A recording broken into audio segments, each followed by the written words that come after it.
जी कोहिनूर कैसे हो? कोहिनूर है आज तो, कोहिनूर पे चर्चा है ना आज, है ना?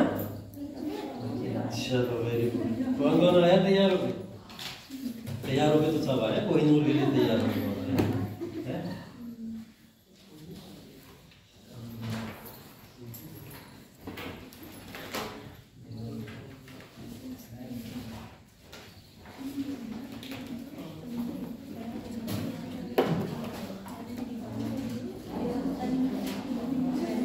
कौन लगाएगा?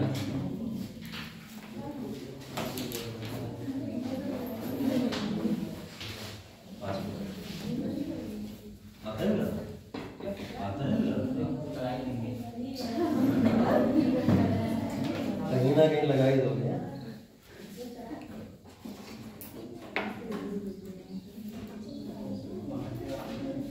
देख लो एक सेकंड अच्छा है थोड़ा सा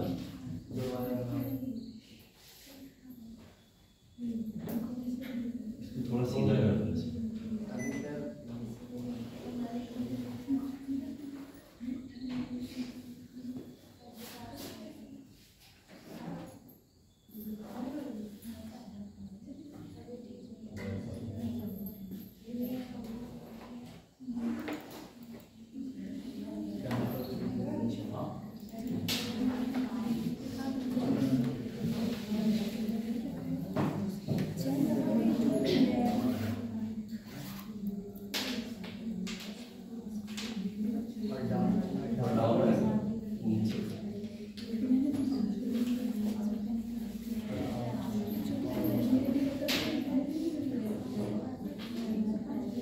ठीक है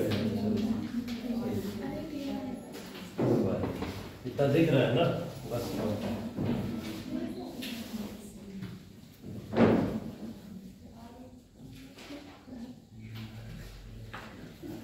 जी तो कल बात किसकी कर ली थी?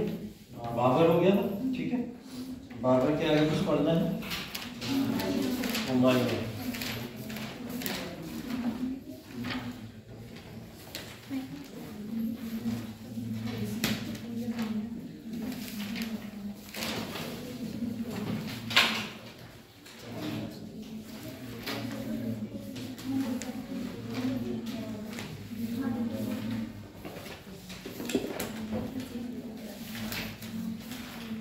ठीक है, तो बाबर के बाद में हम लोग हुमायूं को पढ़ते हैं और हुमायूं का जो फेज है वो अगेन दो पार्ट में डिवाइडेड है, ठीक है। हुमायूं के फेज को दो पार्ट में डिवाइडेड माना जाता है। पहला 30 से 40 है और दूसरा 55 से 56 है, ठीक है।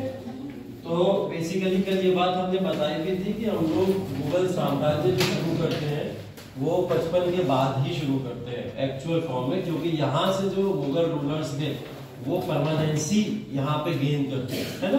इससे पहले आना जाना लगा रहा, बीच में सूर्यवंश का भी 15 साल शासन है, इस वजह से ऐसा हुआ, ठीक है। तो नसीरुद्दीन मोहम्मद, जिन्हें उनके शाही नाम हुमायूं के नाम से जाना जाता है, इनका ओरिजिनल नाम जो था नसीरुद्दीन मोहम्मद था, ठीक है। तो हुमायूं उसी नाम से जाने जाते थे। हुमायूं उनका नाम पड़ा था, क्या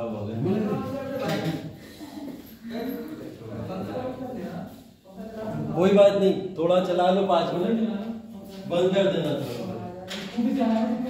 चलो देखो इधर, नसीरुद्दीन मोहम्मद हुमायूं, जिनका 2 फेज में कार्यकाल पढ़ा जाता है। हम लोग बात करते हैं 30 से 40 वाला पहले फेज, ठीक है, 1530 से लेकर 1540, ठीक। ये इनके जीवन का आरंभिक शासनकाल था, जिसके दौरान ये लगातार संघर्ष में ही बिजी रहे, है ना। तो पूरा का पूरा जैसे बाबर के समय हम लोग ने पढ़ा था 26 से लेकर 30 तक, हर साल वो युद्ध में ही पूरी तरीके से इन्वॉल्व रहा। उसके बाद में हुमायूं का भी जीवन काल ऐसे ही गया है, पूरा का पूरा संघर्ष का जीवन, है ना। तो ये 30 से लेकर 40 तक लगातार संघर्ष में रहते हैं, और उसके बाद में इनके हाथ से गद्दी भी चली जाती है। उसकी एक पूरी की पूरी जो क्रोनोलॉजी है, उस क्रोनोलॉजी की बात करेंगे हम लोग आज। हुमायूं की देखिए बात करें, बाबर के बाद में हुमायूं जब यहाँ गद्दी पे बैठा तो उसकी उम्र जो थी मात्र 23 साल की थी। कितना था? 23 साल का, ठीक है, ज्यादा उम्र थी नहीं, लेकिन उस समय 23 साल के शासक भी जो थे काफी एक्सपीरियंस हुआ करते थे। वो इस वजह से क्योंकि बाबर के साथ में कई सारे युद्ध में पार्टिसिपेट कर चुका था, कौन? हुमायूं, ठीक है। तो उसे एक्सपीरियंस था वॉर फील्ड का पहले से पहले कि युद्ध में कैसे लड़ते हैं। हुमायूं जब यहाँ गद्दी के ऊपर बैठा 1530 के अंदर, तो हुमायूं के बारे में बहुत सारी चीजें हम लोग को पढ़नी है। पहली बात तो यह है कि इसके पूरे के पूरे जीवन को स्ट्रगल का फेस कहा जाता, मतलब संघर्ष का काल कहा जाता। संघर्ष करते हुए इसने शासन शुरू किया, और संघर्ष करते हुए इसके शासन का अंत हो जाता है, ठीक है। हुमायूं के बारे में जब शुरू करते हैं हम लोग, तो 1530 के अंदर राजनीतिक स्थिति भारत की कैसी, अभी नया नया साम्राज्य आया, मुगल साम्राज्य जिसको हम लोग कहते हैं, और वो नया नया साम्राज्य संभालने के लिए बहुत कुशल शासक की जरूरत है, क्योंकि बाबर ज्यादा समय तक सर्वाइव नहीं कर पाया। उसके बाद एक ऐसा शासक हमें चाहिए था जो वहां पे परमानेंसी ला सके रूल के अंदर। लेकिन अगेन फिर अगर हम लोग बात करें मुगलों के साथ में, इस समय में भी अगर ज्योग्राफिकल कंडीशन देखें मुगलों के इर्द गिर्द कैसी थी, अगर ये लोग दिल्ली के अंदर यहाँ पे बैठे हुए हैं और आगरा के पार्ट में बैठे हुए हैं, तो फिर आसपास के एरिया में, जैसे यहाँ पे हम लोग बात करते हैं, पहले तो राणा रतन सिंह थे राजस्थान के अंदर, ठीक है। अब महाराणा संग्राम आ गए, कौन आ गए? महाराणा संग्राम। तो राजपूतों का पूरा इलाका महाराणा संग्राम इस समय लीड कर रहे हैं, ठीक। इधर उसी के बाद में थोड़ा और नीचे अगर हम लोग आ जाते हैं और इधर देखते हैं, तो ये पूरा का पूरा मध्य प्रदेश या फिर महाराष्ट्र का रीजन है, इसके अंदर सदर्न डायनेस्टी ने कब्जा करके रखा हुआ है, वो इसको लीड कर रहे हैं, ओवर लीड कर रहे हैं। गुजरात के अंदर जब हम लोग जाते हैं, तो गुजरात ने अपने आप को इंडिपेंडेंट कर रखा है, और बहादुर शाह यहाँ पे रूल कर रहा है। कौन कर रहा है? बहादुर शाह। नाम याद रखिएगा, अभी इसकी स्टोरी भी पढ़नी है आप लोगों को। बहादुर शाह यहाँ पे रूल कर रहा है। यहाँ पे अगेन फिर उड़ीसा के अंदर अगर हम लोग देखते हैं, तो गजपति रूलर, उन्हीं का शासन है पूरी तरीके से। बंगाल और बिहार ये इंपॉर्टेंट जगह हो जाती है थोड़ी सी। बंगाल और बिहार इंपॉर्टेंट इसलिए हो जाती है क्योंकि बंगाल और बिहार की वजह से ही गद्दी गई थी किसकी? हुमायूं की, ठीक है। तो बंगाल और बिहार के अंदर भी यहाँ पे अफगान लोग जाके बस गए थे। कौन अफगान? जो लोधी वंश के शासन की समाप्ति हुई थी, तो वो सारे अफगान लौट के वापस अफगानिस्तान नहीं गए। कहाँ बस गए? वो भारत के अंदर ही बंगाल और बिहार के रीजन में जाके बस गए थे, ठीक है। तो ये बंगाल और बिहार के रीजन, बंगाल और बिहार के रीजन में जब ये जाके बस गए, तो इन्होंने अपने आप को वहां पे इंडिपेंडेंट या स्वतंत्र घोषित कर दिया, ठीक है। और स्वतंत्र घोषित करना किसको भारी पड़ गया? या हुमायूं को भारी पड़ गया। पढ़ोगे अभी इसके बारे में क्या हुआ था। एक्चुअल में जब बाबर की मृत्यु हुई तो उसके 4 पुत्र थे, उन चारों के बीच में शासन को यहाँ पे डिवाइड होना था। तो डिवाइड होने में उसने हुमायूं, जो कि उनका सबसे बड़ा बेटा था, उसको मेन राज्य सौंप दिया। कौन सा राज्य? दिल्ली का और आगरा का मेन जो राज्य था वो इसको सौंप दिया। इनके और 3 बेटे थे जिनके नाम थे कामरान, अस्करी और हिंदल, ठीक है। ये टोटल 4 बच्चे हैं। इनके नाम देख लीजिएगा, भूलेंगे नहीं आप लोग। पहला नाम हुमायूं है, दूसरा नाम है कामरान, तीसरा नाम है अस्करी, और चौथा नाम है हिंदल, ठीक है। तो ये हुमायूं को मिला के ये 4 भाई थे टोटल। इन चारों में अलग अलग प्रांतों में डिवीजन हुआ कि किसके पास में क्या रहेगा। हुमायूं नो डाउट दिल्ली आगरा के अंदर मेन गद्दी को लेके बैठा हुआ है, ठीक है। कामरान जो था, कामरान को भी एक बहुत ही प्रतापी शासक माना जाता है, क्योंकि युद्ध की समझ इसको बहुत थी, तो इस वजह से इसको दे दिया गया था काबुल का इलाका, ठीक है। काबुल का इलाका जो था किसके पास में था? कामरान के पास में। और काबुल बेसिकली किसका हिस्सा था? बाबर ने उसको अपने अंडर में कंट्रोल में रखा हुआ था पहले से, तो काबुल कभी भी नहीं गया था। पिछली अगर आप लोग बात करो तो फर्स्ट एडी के बाद में अगर हम लोग यहाँ पे आ जाए, ये जो इनका काल है 16वीं शताब्दी वाला 16, इस पूरे समय काल के अंदर सिर्फ 2 ही बार हम लोग देखते हैं कि अफगानिस्तान और भारत दोनों आपस में मिलके एक शासक यहाँ पे शासन कर रहा है, ठीक है। फर्स्ट एडी के अंदर तो बात ही करते हैं क्योंकि Afghanistan was a part of India, ठीक है, पहले से ही इंडिया का पार्ट था। लेकिन यहाँ पे अब बाबर ने क्या करा था, उसको अपने साम्राज्य में मिला दिया था और उसके ऊपर रूल कर रहा था। तो ये कामरान के अंडर में इस समय काबुल था, तो अफगानिस्तान भी इस समय भारत का ही पार्ट था। पार्ट का मतलब ज्योग्राफिकल बाउंड्री नहीं थी, लेकिन राजनीतिक सत्ता स्थापित किसकी थी, वो मुगलों की ही थी, ठीक है। अस्करी यहाँ पे जो थे, अस्करी को यहाँ पे दे दिया गया था साउथ का रीजन थोड़ा सा, ठीक है। साउथ का रीजन का मतलब यहाँ साउथ के रीजन की बात हो रही है तो मध्य प्रदेश का इलाका, महाराष्ट्र का इलाका और फिर इधर अगर आप बंगाल और बिहार की तरफ चले आओ तो ये पूरा का पूरा रीजन उठा के अस्करी को दे दिया गया था। नीचे का जितना भी इलाका था वो सब उठा के अस्करी को दे दिया गया था। हिंदल को क्योंकि कोई प्रोमिनेंट रीजन नहीं मिला था, इस वजह से ये नाराज रहता था अपने भाइयों से लगातार, क्योंकि हिंदल चाहता था वो दिल्ली और आगरा की गद्दी के ऊपर बैठ गया, ठीक है। तो हिंदल को किसी इस तरीके का इलाका नहीं मिला, इसको वेस्टर्न इलाकों के साथ में ही थोड़ा बहुत इलाकों के साथ में इसको सीमित कर दिया गया था, ठीक है। तो ये स्ट्रगल था। अब इतना बड़ा भारत है, 4 लोगों के बीच में बांटना और पूरे भारत पे भी जब कब्जा ना हो तो मुश्किल होता है, तो इस वजह से इन लोग के बीच में स्ट्रगल होना आम बात थी। हुमायूं ने जब यहाँ पे रूल स्थापित किया था तो ये तीनों इसके अपोज में आ गए, तीनों इसके अपोज में थे। लेकिन बाद में धीरे धीरे क्या होता है, ये अपोजिशन धीरे धीरे 2 भाई तो फेवर में आ जाते हैं, एक भाई अपोज में होता है। स्टोरी पढ़ते जाओगे आगे समझ में आता चला जाएगा, ठीक है। तो हुमायूं ने जब यहाँ पे रूल करना शुरू किया 1530 के अंदर, तो भारत की स्थिति कुछ इस तरीके की थी। अब यहाँ पे सबसे बड़ा खतरा कौन थे, अफगान, ठीक है, जो बंगाल और बिहार के अंदर रह रहे थे। दूसरा इसके सामने सबसे बड़ा खतरा कौन थे, इसके खुद के भाई जो इससे गद्दी को ले सकते थे, ठीक है। यहां चले आते हैं थोड़ा सा। अब ये वेस्टर्न का इलाका है, वेस्टर्न का मतलब क्या बात हो रही है, जो अरबिक रीजन है, अरबिक कंट्रीज की बात कर रहे हैं हम लोग यहाँ पे। तो यहाँ पे मैंने बताया था आपको रूल बदलते रहते थे, ठीक है। कभी किसी का रूल होता था, कभी किसी का, जैसे कभी शिया मेजोरिटी के लोग रूल करते थे, कभी सुन्नी मेजोरिटी के लोग रूल करते थे। अभी यहाँ पे क्या हुआ, एक वंश आया जिसका नाम था सफाविद, जिसको सफवी भी बोलते हैं हिंदी के, ठीक है। एक वंश आया सफवी, जिसको सफाविद भी बोलते हैं। ये इंपॉर्टेंट इसलिए है क्योंकि आगे चल के हुमायूं को पूरी तरीके से प्रोटेक्ट करने वाले लोग यही हैं जिन्होंने प्रोटेक्ट किया, ठीक है। तो कभी कभी नाम के फॉर्म में पूछ लेता है। तो यहाँ पे वेस्टर्न के अंदर यहाँ पे सफवी राजवंश है पूरी तरीके से, और भारत की स्थिति तो हम लोगों ने देख ली है कौन कौन कहाँ पे।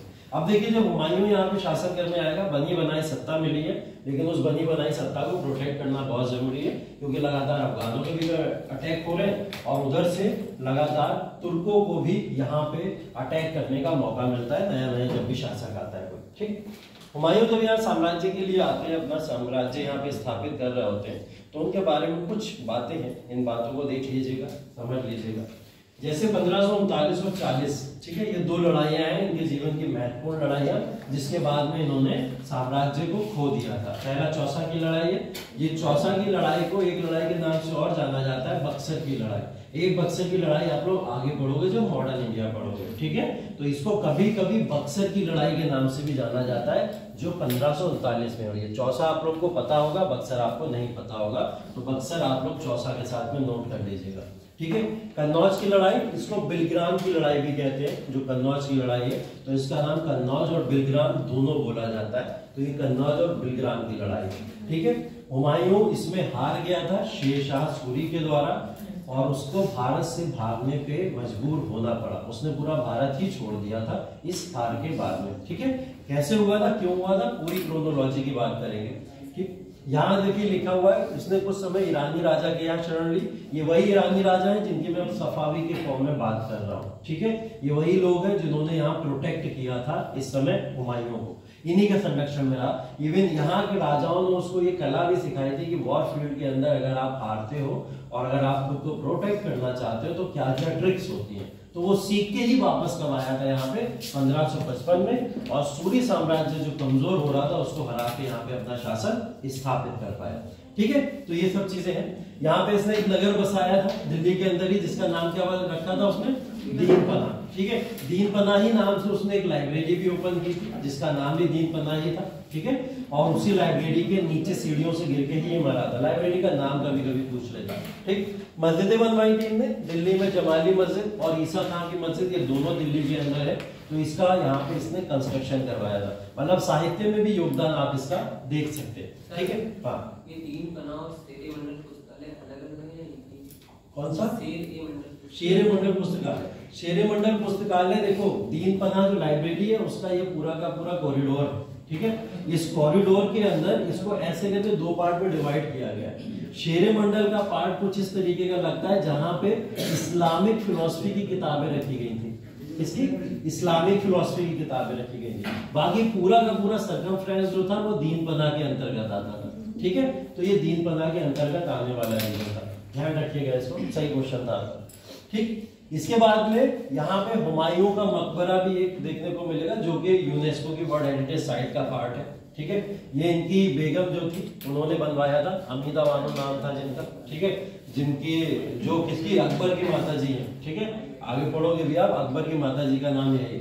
इनकी बहन का नाम था गुलबदन बेगम। इंपॉर्टेंट इसलिए क्योंकि उन्होंने हुमायूं नामा लिखवाया था, ठीक है। इनके राजनीतिक इतिहास में भी गुलबदन बेगम का बहुत इंपॉर्टेंट रोल देखने को मिलता है, ठीक है। मुगल चित्रकला की बात करें अगर, तो मुगल चित्रकला की नींव ही बोला जाता है कि हुमायूं के दौरान ही रखी गई थी, ठीक है। क्या हो गया? गए? चलो ठीक है, अच्छी बात है। सो क्या हुआ, मुगल चित्रकला की भी नींव किसने रखी थी? हुमायूं ने ही अपने समय के काल में रखी थी। जहांगीर ने उसका उपयोग बहुत अच्छा किया, आगे चलकर आप देखेंगे जहांगीर ने इसका उपयोग अच्छे से किया। तो ये बेसिक चीजें हैं जो पूरा का पूरा हुमायूं के बारे में आपको यहाँ पे पढ़नी है, ठीक है। अभी इसकी पूरी स्टोरी के अंदर चलते हैं। कुछ फैक्ट अगर नोट करते हैं आपको तो कर लीजिए, फिर कहानी सुनाते हैं आप लोग। अगर कुछ नोट करने लायक है तो कर लीजिए।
गया ना?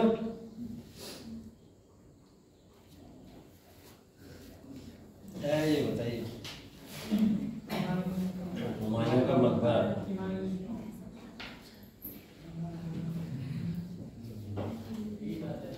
ठीक है। इनकी पृष्ठभूमि के ऊपर आते हैं। अब बात करते हैं स्टार्टिंग से, ठीक है। पूरी स्टार्टिंग से बात करते हैं हुमायूं के बारे में। तो यहाँ पे जब हुमायूं रूल करने आया था तो रूल करने के बाद में इसके पास में दो चुनौतियां बहुत बड़ी थी। एक चुनौती थी चित्तौड़ का किला और एक था कालिंजर फोर्ट, ठीक है। कालिंजर फोर्ट या चित्तौड़ का किला, ये दो इसके सामने बड़ी चुनौतियां थी, जिसके अंदर कालिंजर यहाँ पे नाम दिख भी रहा है आपने। हुआ क्या था यहाँ पे, ये वो जो रीजन है, जैसे चित्तौड़ का रीजन राजस्थान इस इलाके में पड़ता है। कालिंजर के रीजन की बात करें अगर हम, तो ये एंट्रेंस है बिहार और बंगाल के लिए। और ये दोनों बाउंड्री इसके लिए महत्वपूर्ण बाउंड्री थी, क्योंकि राजपूतों को कंट्रोल करना और अफगानों को कंट्रोल करना, यही हुमायूं के जीवन में पूरे समय चला है, ठीक है। तो ये क्या करा, सबसे पहले इसको चाहिए था चित्तौड़ का किला। ये चित्तौड़ के किले के लिए आगे बढ़ा। मैंने जैसा बताया महाराणा संग्राम उस समय शासन पे आ चुके थे महाराणा सांगा के बाद में, और वही पूरे के पूरे साम्राज्य को समय संभाल लेते। तो उसी दौरान यहाँ पे जब ये आगे बढ़े समय, तो यहाँ पे इनके सामने चुनौती आ गई गुजरात की, जब ये राजस्थान को कैप्चर करने के लिए आगे बढ़े। ठीक है, क्योंकि गुजरात यहाँ पे कैप्चर करना किसको चाहता था? राजस्थान को कैप्चर करना चाहता था। गुजरात के अंदर शासक है बहादुर शाह। ठीक, होता क्या है कि यहाँ पे संग्राम सिंह की मृत्यु हो जाती है। संग्राम सिंह की मृत्यु के बाद में महाराणा सांगा की विधवाएं हैं। ठीक है, महाराणा सांगा की विधवाएं, जिनका कोई नाम बताएगा? जिन्होंने हुमायूं को राखी भेजी थी, कर्णा देवी। ठीक है, कर्णा देवी के नाम से उन्हें जाना जाता है। ठीक है, तो बहादुर शाह यहाँ पे जब देखता है कि कर्णा देवी अकेली बची है, कोई ऐसा शासक नहीं है, तो वो क्या करता है? राजस्थान को कंट्रोल करने की कोशिश करता है और उसके ऊपर अटैक कर देता है। लेकिन ये राजस्थान पे कंट्रोल करना चाहते कौन थे? हुमायूं चाहते थे उसको अपने मुगल साम्राज्य में मिलाना। प्रॉब्लम, बहादुर शाह आ जाते हैं बीच में। तो यहां से क्या करता है हुमायूं? इस समय सोचता है कि मैं अपना फोकस क्यों ना अभी बिहार बंगाल के ऊपर रखूं, जब यहाँ पे बहादुर शाह का मैटर निपट जाएगा तब मैं बाद में वहां पे पहुंचूंगा। ठीक है, तो ये अपना फोकस कहां बना लेते? कालिंजर की तरफ बना लेते कि अब बिहार और बंगाल में एंटर करना है। ठीक, होता क्या है यहाँ पे, बहादुर शाह जब अटैक करता है राजस्थान के ऊपर, उसको जीतने की कोशिश करता है, तो यहाँ पे जो कर्णा देवी है वो यहाँ पे संदेश भेजती है हुमायूं के पास में। और वो संदेश क्या होता है? एक राखी के फॉर्म में भेजा जाता है, और राखी के फॉर्म में भेज के उनसे अपने राजस्थान को प्रोटेक्ट करने की बात करती है। ठीक है, लेकिन अनफॉर्चुनेटली ये मैसेज हुमायूं तक नहीं पहुंच पाता, नहीं पहुंच पाया। तो क्या होगा? बहादुर शाह राजस्थान पे अटैक कर देगा, और बहादुर शाह जब राजस्थान पे अटैक करता है, क्या होता है? कर्णा देवी यहाँ पे जौहर कर लेती है। ठीक है, जौहर प्रथा देखिए हम लोग ने पहले भी। कर्णा देवी जब ये जौहर कर लेती है, तब ये न्यूज किसके पास में पहुंचती है? हुमायूं के पास में पहुंचती है। और हुमायूं को ये पता चलता है कि उसने मेरे लिए राखी भेजी थी, और मैं ये न्यूज ना पाने की वजह से यहाँ कर्णा देवी की हत्या हुई है। ठीक है, वो इसी वजह से, इसी गुस्सा में ये सब छोड़ छाड़ के भागता है सीधा किधर? राजस्थान की तरफ, और वहां से सीधा गुजरात को अटैक करता है। जब वो यहाँ गुजरात में अटैक करता है, तो यहाँ बहादुर शाह, जो कि राजस्थान का थोड़ा बहुत कंट्रोल ले चुके थे, वो राजस्थान की बाउंड्री छोड़ के वापस भागते हैं, और गुजरात में भी यहाँ पे हुमायूं घुस जाता है, और गुजरात से भी उनको भागना पड़ता है। और नीचे, जब वो नीचे जाते हैं, तो नीचे इनको यहाँ पे मिल जाता है दीव। ठीक है, दमन एंड दीव की बात हो रही है। दमन एंड दीव जो है, दमन एंड दीव जब इनको मिलता है, तो यहाँ पे कौन बैठे हुए हैं? पुर्तगाली बैठे हुए हैं। पुर्तगाली बैठे हुए थे। ये सीधे जाके शरण किसकी ले लेता है? पुर्तगालियों की। और पुर्तगालियों से कहता है कि आप मुझे हेल्प करो। पुर्तगाली क्योंकि व्यवसायी लोग हैं, लालच है उनके अंदर, वो कहते हैं हम तुम्हारी पूरी हेल्प करने को तैयार हैं, लेकिन हमें गुजरात के सारे पोर्ट चाहिए, बंदरगाह चाहिए। अगर आप हमें सारी बंदरगाह गुजरात के दे देते हो तो हम आपकी मदद करने को तैयार है। ठीक है, था क्या, यहाँ पे पुर्तगाली जो थे, यहाँ पे अपने व्यापार को बढ़ाना चाहते थे, तो वो इससे पॉलिटिकल कंट्रोल धीरे धीरे लेने का मौका उन्हें मिला था, तो लेना चाह रहे थे। बहादुर शाह के कंट्रोल में इस समय एक और इंपॉर्टेंट टेरिटरी थी। ठीक है, और वो टेरिटरी का क्या नाम था? गोवा। ये किसके कंट्रोल में था? बहादुर शाह के कंट्रोल में था। गुजरात का जो शासक है गोवा। इसके अलावा एक और थी जिसका नाम था पुडुचेरी के नाम से, जिसको हम लोग जानते हैं आज के समय में, पौंडीचेरी जिसको बोला जाता है। ये इंपॉर्टेंट पोर्ट बहादुर शाह के हाथों में थे, इसलिए आप देख रहे हैं कि इन पोर्ट्स का सीधा व्यवसाय का फायदा पुर्तगालियों को आगे चल के हुआ। क्यों हुआ? क्योंकि बहादुर शाह ने ये सारे पोर्ट किसको दे दिए थे? पुर्तगालियों को दे दिया। अभी 2022-23 के अंदर ही ये यूपीएससी का क्वेश्चन था। यूपीएससी आईएएस के अंदर यही सेम क्वेश्चन पूछा गया था कि कौन सा ऐसा शासक था भारत के अंदर जिसने बंदरगाहों को पुर्तगालियों के हवाले कर दिया था। ठीक है, इस तरीके से सीधा क्वेश्चन, मतलब कुछ भी नहीं घुमाया गया। तो नाम था उसका बहादुर शाह, जिसने ये इनके हैंड ओवर कर दिया था। रीजन आपको पता है? रीजन हुमायूं पीछे पड़ा हुआ है। ये हुमायूं से अपनी जान को बचाने के लिए क्या करता है, इनसे एक ट्रेड डील कर लेता है, और जिसके बाद में इसको ये बंदरगाह, अब पुर्तगालियों के पास में जब ये बंदरगाह है, तो हुमायूं को पुर्तगालियों से तो कोई लेना देना नहीं। हुमायूं पुर्तगालियों पे तो अटैक नहीं करना चाहेगा, उसने बोला ट्रेड कर रहे हैं, व्यापार कर रहे हैं, करने दो। तो हुमायूं यहाँ से वापस भागा। जब यहाँ से वापस भागा, उसे याद आई कालिंजर की, फिर से कि कालिंजर भी तो है, कालिंजर को मैं अधूरा छोड़ के आया हूँ, तो ये कालिंजर की तरफ भागा। अब कालिंजर की तरफ जब भागा तो कालिंजर को इसने कंट्रोल कर लिया, यहाँ पे शेरशाह पीछे हट गया। यहाँ पे शेरशाह है, ठीक है, कौन है यहाँ पे? शेरशाह। शेरशाह यहाँ से पीछे हट गया। शेरशाह था कौन एक्चुअल में? ये उसी बिहार और बंगाल के रीजन के अंदर काफी समय से रहने वाले एक समुदाय था, जिसके अंदर इसने सूर्यवंश का बेसिकली स्थापना की थी, और वहां पे ये पहले से ही सूर्यवंश को एक गवर्नर के तौर पे चलाया करता था। एक राजा का संरक्षण प्राप्त था इसको, उसको इसने हटा के बिहार और बंगाल को छीन लिया था। जब इसने उसको हटाया था तभी हुमायूं ने बोला कि कालिंजर खतरे में है और ऐसे तो बंगाल बिहार मेरे हाथ से भी चला जाएगा, तभी ये भागा उधर। हुमायूं की गलती क्या होती थी? इस भारत के रीजन के अंदर ये मिडिल पार्ट जो है दिल्ली, ये अपने पूरे साम्राज्य के दौरान दिल्ली में कभी रुका ही नहीं, ठीक है। जितना भी इसने शासनकाल किया 30 से 40 तक, ये नहीं रुका। देख रहे हो, कभी चित्तौड़ की तरफ भाग रहा है, कभी कालिंजर की तरफ भाग रहा है, कभी इसको लगता था कि कामरान अटैक करने की कोशिश कर रहा है तो लाहौर की तरफ चला जाता था उसे रोकने के लिए, कभी सिंध की तरफ चला जाता था, कभी इसको लगता था अस्करी अटैक कर सकता तो अस्करी की तरफ भागा चला आता था। तो इसका कोई भी ऐसा पर्टिकुलर स्टॉपेज था ही नहीं दिल्ली के अंदर। तो हुआ क्या कि जब ये इस एरिया के अंदर आया तो इस एरिया के अंदर इनको मिल गया शेरशाह सूरी। शेरशाह सूरी को ये दबाना चाहता था, रोकना चाहता था कि शेरशाह सूरी अब आगे ना बढ़े। हुआ क्या, यहाँ पे शेरशाह सूरी ने इनके साथ में ट्रीटी साइन करने को कहा। वो संधि ये थी, इसने बोला कि मुझे बंगाल और बिहार से मतलब है, आप मुझे बंगाल और बिहार दे दो, उसके बाद पूरे भारत को आप रूल करो, मुझे कोई दिक्कत नहीं, लेकिन बंगाल बिहार को मैं स्वतंत्र राज्य बनाना चाहता हूँ। ये बात हुमायूं ने नहीं एक्सेप्ट करी। कोई राजा इस संधि को कैसे मान लेगा? हार मानी जाएगी उसकी, ठीक है। तो हुमायूं ने इस संधि को एक्सेप्ट नहीं किया। जब इस संधि को एक्सेप्ट नहीं किया तो शेरशाह सूरी ने भी बोला कि सेना को आने तो मेरी तरफ बढ़ने तो कोई दिक्कत नहीं। तो ये अपनी सेना लेके वहां पे पहुंचे।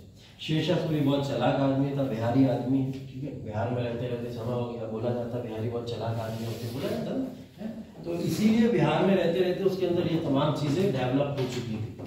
अब उसको पता था कि शेरशाह सूरी को पावर के बेसिस पे तो नहीं हराया जा सकता, पूरे भारत को राज कर रहा है, हर जगह ये शासन करता है। तो इसने क्या करा, शेरशाह सूरी ने बोले आगे रहो। इसने क्या करा, बिहार छोड़ दिया। इसने शेरशाह सूरी, इसने बिहार छोड़ के कहां चला गया? बंगाल में जाके बस गया।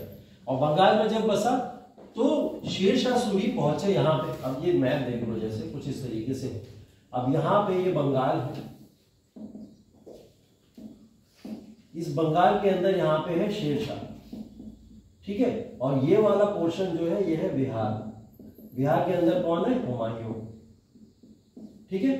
तो यहां से यहां तक पहुंचने में भी जो समय लगेगा वही समय था बस शेरशाह के पास में। फिर हुमायूं अटैक करता और शेरशाह को खत्म कर सकता था, ठीक। ये वेट कर रहा था शेरशाह सूरी। शेरशाह सूरी ने उन्हें आमंत्रित किया था कि आओ, मुझसे छीन मिले राज्य तो छीन लो, मैं तुमसे लड़ने को तैयार हूं, ठीक। आमंत्रित किया। हुआ क्या, शेरशाह ने यहां से अपनी पोजीशन बदली और पोजीशन बदल के पहुंच गया सदन बिहार में। कहां पहुंच गया? सदन बिहार, दक्षिणी बिहार के अंदर पहुंच गया। ये बिहार से आगे बढ़े बंगाल की तरफ, और वो कहां आ गया? इनके पीछे आ गया, ठीक है। और जब इनके पीछे आ गया उसको पता था कि बहुत तगड़ी वाली बरसात आने वाली है, बारिशें आने वाली है, मौसम कुछ उस तरीके का बन रहा है। ये इसी का वेट कर रहा था। इसको पता था कि बिहार के अंदर क्या होता है। बिहार के अंदर एक नदी रहती है, कौन सी? कोसी। कोसी को क्या बोला जाता है? बिहार का शुभ बोला जाता है। मतलब जब वहां बाढ़ आती है तो शायद ही कोई उस एरिया में बच पाता हो, और उसमें आती ही है ऐसा बोला जाता है। तो ये बात से बहुत अच्छे से परिचित था शेरशाह सूरी। सदन बिहार के अंदर चलाया, इसको आगे बढ़ने दिया। मौसम आया बरसात का, भारी बारिश हुई वहां पे, ठीक है। भारी बारिश की वजह से इनकी सेना फंस गई, हुमायूं की यहीं पे फंस गई। अब जब इनकी सेना यहाँ पे फंस गई तो शेरशाह सूरी ने यहाँ पे सदन बिहार के अंदर अपने आप को इंडिपेंडेंट घोषित कर दिया, स्वतंत्र घोषित कर दिया। राजा की कोई परमिशन नहीं, हम अपने आप ही स्वतंत्र हैं, ऐसा इसने यहाँ पे अनाउंस कर दिया। यहां से जब बंगाल के अंदर आगे बढ़ चुके थे हुमायूं, तो बाढ़ को क्रॉस करके आगे सेना ले जाना लगभग इम्पॉसिबल था। बाढ़ में इन्होंने अपनी सेना को कभी ट्रेन नहीं किया, पानियों के अंदर सेना चलने वाली थी नहीं, इतनी ट्रेनिंग मिली नहीं थी उसे। तो सेना ने क्या अच्छा समझा कि बाढ़ चले जाने दो, यहाँ स्टे करते हैं और स्टे करने के बाद में यहाँ से निकलेंगे। काफी समय तक ये लोग वहां पे रुके रहे। दिल्ली की गद्दी खाली, राजा ही नहीं है वहां पे, तो दिल्ली की गद्दी खाली मानी जाएगी, ठीक है। तो यहाँ पे भागता हुआ चला आया अस्करी। कौन आ गया? अस्करी। अस्करी ने बोला आज से मैं भारत का राजा, उसने अनाउंस कर दिया वहां पे जाकर। क्या अनाउंस कर दिया? आज से मैं भारत का राजा। इसने क्या करा, हिंदल को एक चिट्ठी लिखी यहाँ से, क्योंकि निकल तो सकता नहीं, बाढ़ का मौसम है। हिंदल को चिट्ठी लिखी और बोला कि जाके मेरे साम्राज्य को संभालो। उसने मेरा साम्राज्य छीन लिया। हिंदल पहुंचे उनके पास में, हिंदल ने बोला आधा आधा बांट लेते हैं, ठीक है, वो तो है नहीं अभी यहाँ पे, तो आधा तुम रख लो आधा हम रख लें। तो हिंदल में और अस्करी में डील होगी थोड़ी सी, चलो आधा आधा बांट लेते हैं। ये बात कामरान देख रहा था बैठा हुआ वहाँ पे, ठीक है। कामरान बोला ऐसे कैसे बांट लोगे, मैं तो हूँ।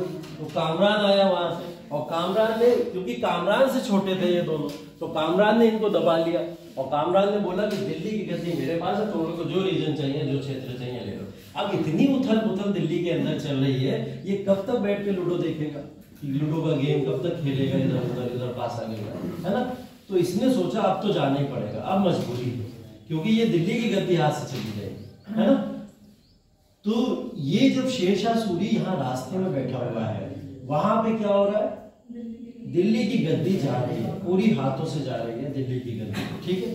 कामरान ने सीधा इनको यहाँ पे बोल दिया कि तुम बैठ के ड्रीम 11 पे टीम बनाओ, शासन मेरे हाथों में रहेगा, ठीक है। तो यहाँ पे जब शेरशाह सूरी ने इनको घेर रखा है, तो बंगाल से निकलना मुश्किल है, बाढ़ का समय है, फिर भी ये हिम्मत करते हैं और बंगाल से कूच करके निकलते हैं दिल्ली की तरफ। और जब ये बंगाल से निकलते होते हैं रास्ते में, तो रास्ते में क्या पड़ता है, चौसा जगह पड़ती है। अब पूरी तरीके से तैयार बैठा हुआ शेरशाह सूरी, उसने अपनी सेना को इतना स्ट्रॉन्ग कर लिया है कि वो यहाँ से आपको आगे तो नहीं बढ़ने देगा एटलीस्ट। और इनकी सेना बाढ़ में रहते रहते वो कमजोर हो चुकी है, उसको उस उचित मात्रा में ना तो खान पीन को मिल रहा है और ना वो एटमॉस्फेयर में सर्वाइव कर पा रहा है, तो वो भी कमजोर हो चुकी है।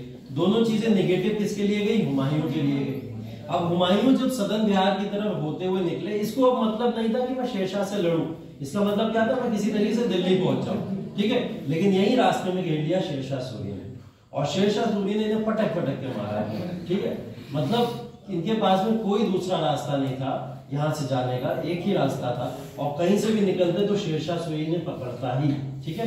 तो शेरशाह सूरी ने पहले बोले कितना समझाया था तुमको, ट्रीटी कर लो, संधि कर लो, बंगाल बिहारी तो चाहिए मुझे, गई अब दिल्ली की, और अब दिल्ली तो गई कि मैं यहाँ से भी नहीं जाने दूंगा, अब तुम चारों तरफ से गए, तो घिर गया चारों तरफ से, ठीक है।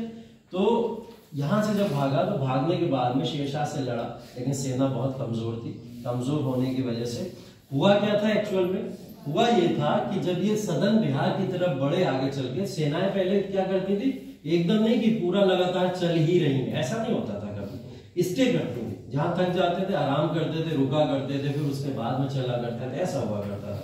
तो ये जहां पे जाके रुके, उस एरिया के अंदर अचानक रात में फिर पानी भर गया, बाढ़ आ गई फिर से, क्योंकि हर रीजन के अंदर थोड़ा थोड़ा बाढ़ आ रही थी, वहां पे भी अचानक से बाढ़ आ गई।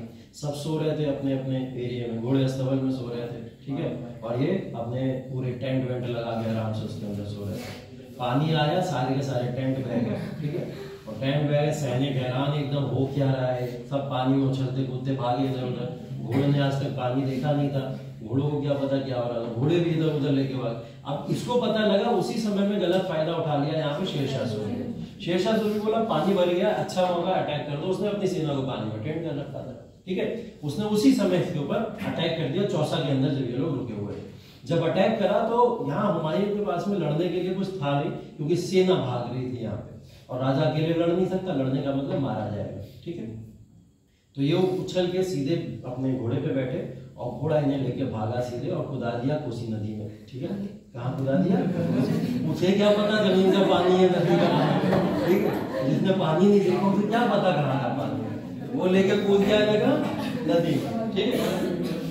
अब नदी में भैया घोड़ा कहाँ गया, ये कहाँ गए, कुछ नहीं पता। होता क्या था एक्चुअल में, राजा महाराजा पहले वो टशन में रहते थे, टशन का मतलब क्या था, वो अपनी फुल ड्रेस में रहते ही रहते थे, ठीक है, वही मुकुट भी पहनेंगे पूरा का पूरा, लोहे की जंजीरें भी पहने रहते थे, मतलब हर तरीके की पूरी कॉस्ट्यूम बहुत भारी होती थी, उसको पहन के घोड़े के ऊपर बैठ के जब ये भागे, तो ये सीधा जाके नदी में गिरे, घोड़ा कूद ही गया था नदी में। घोड़े का क्या हुआ इतिहास में ये नहीं लिखा है, लेकिन ये लिखा है हुमायूं का उसके बाद में क्या हुआ है।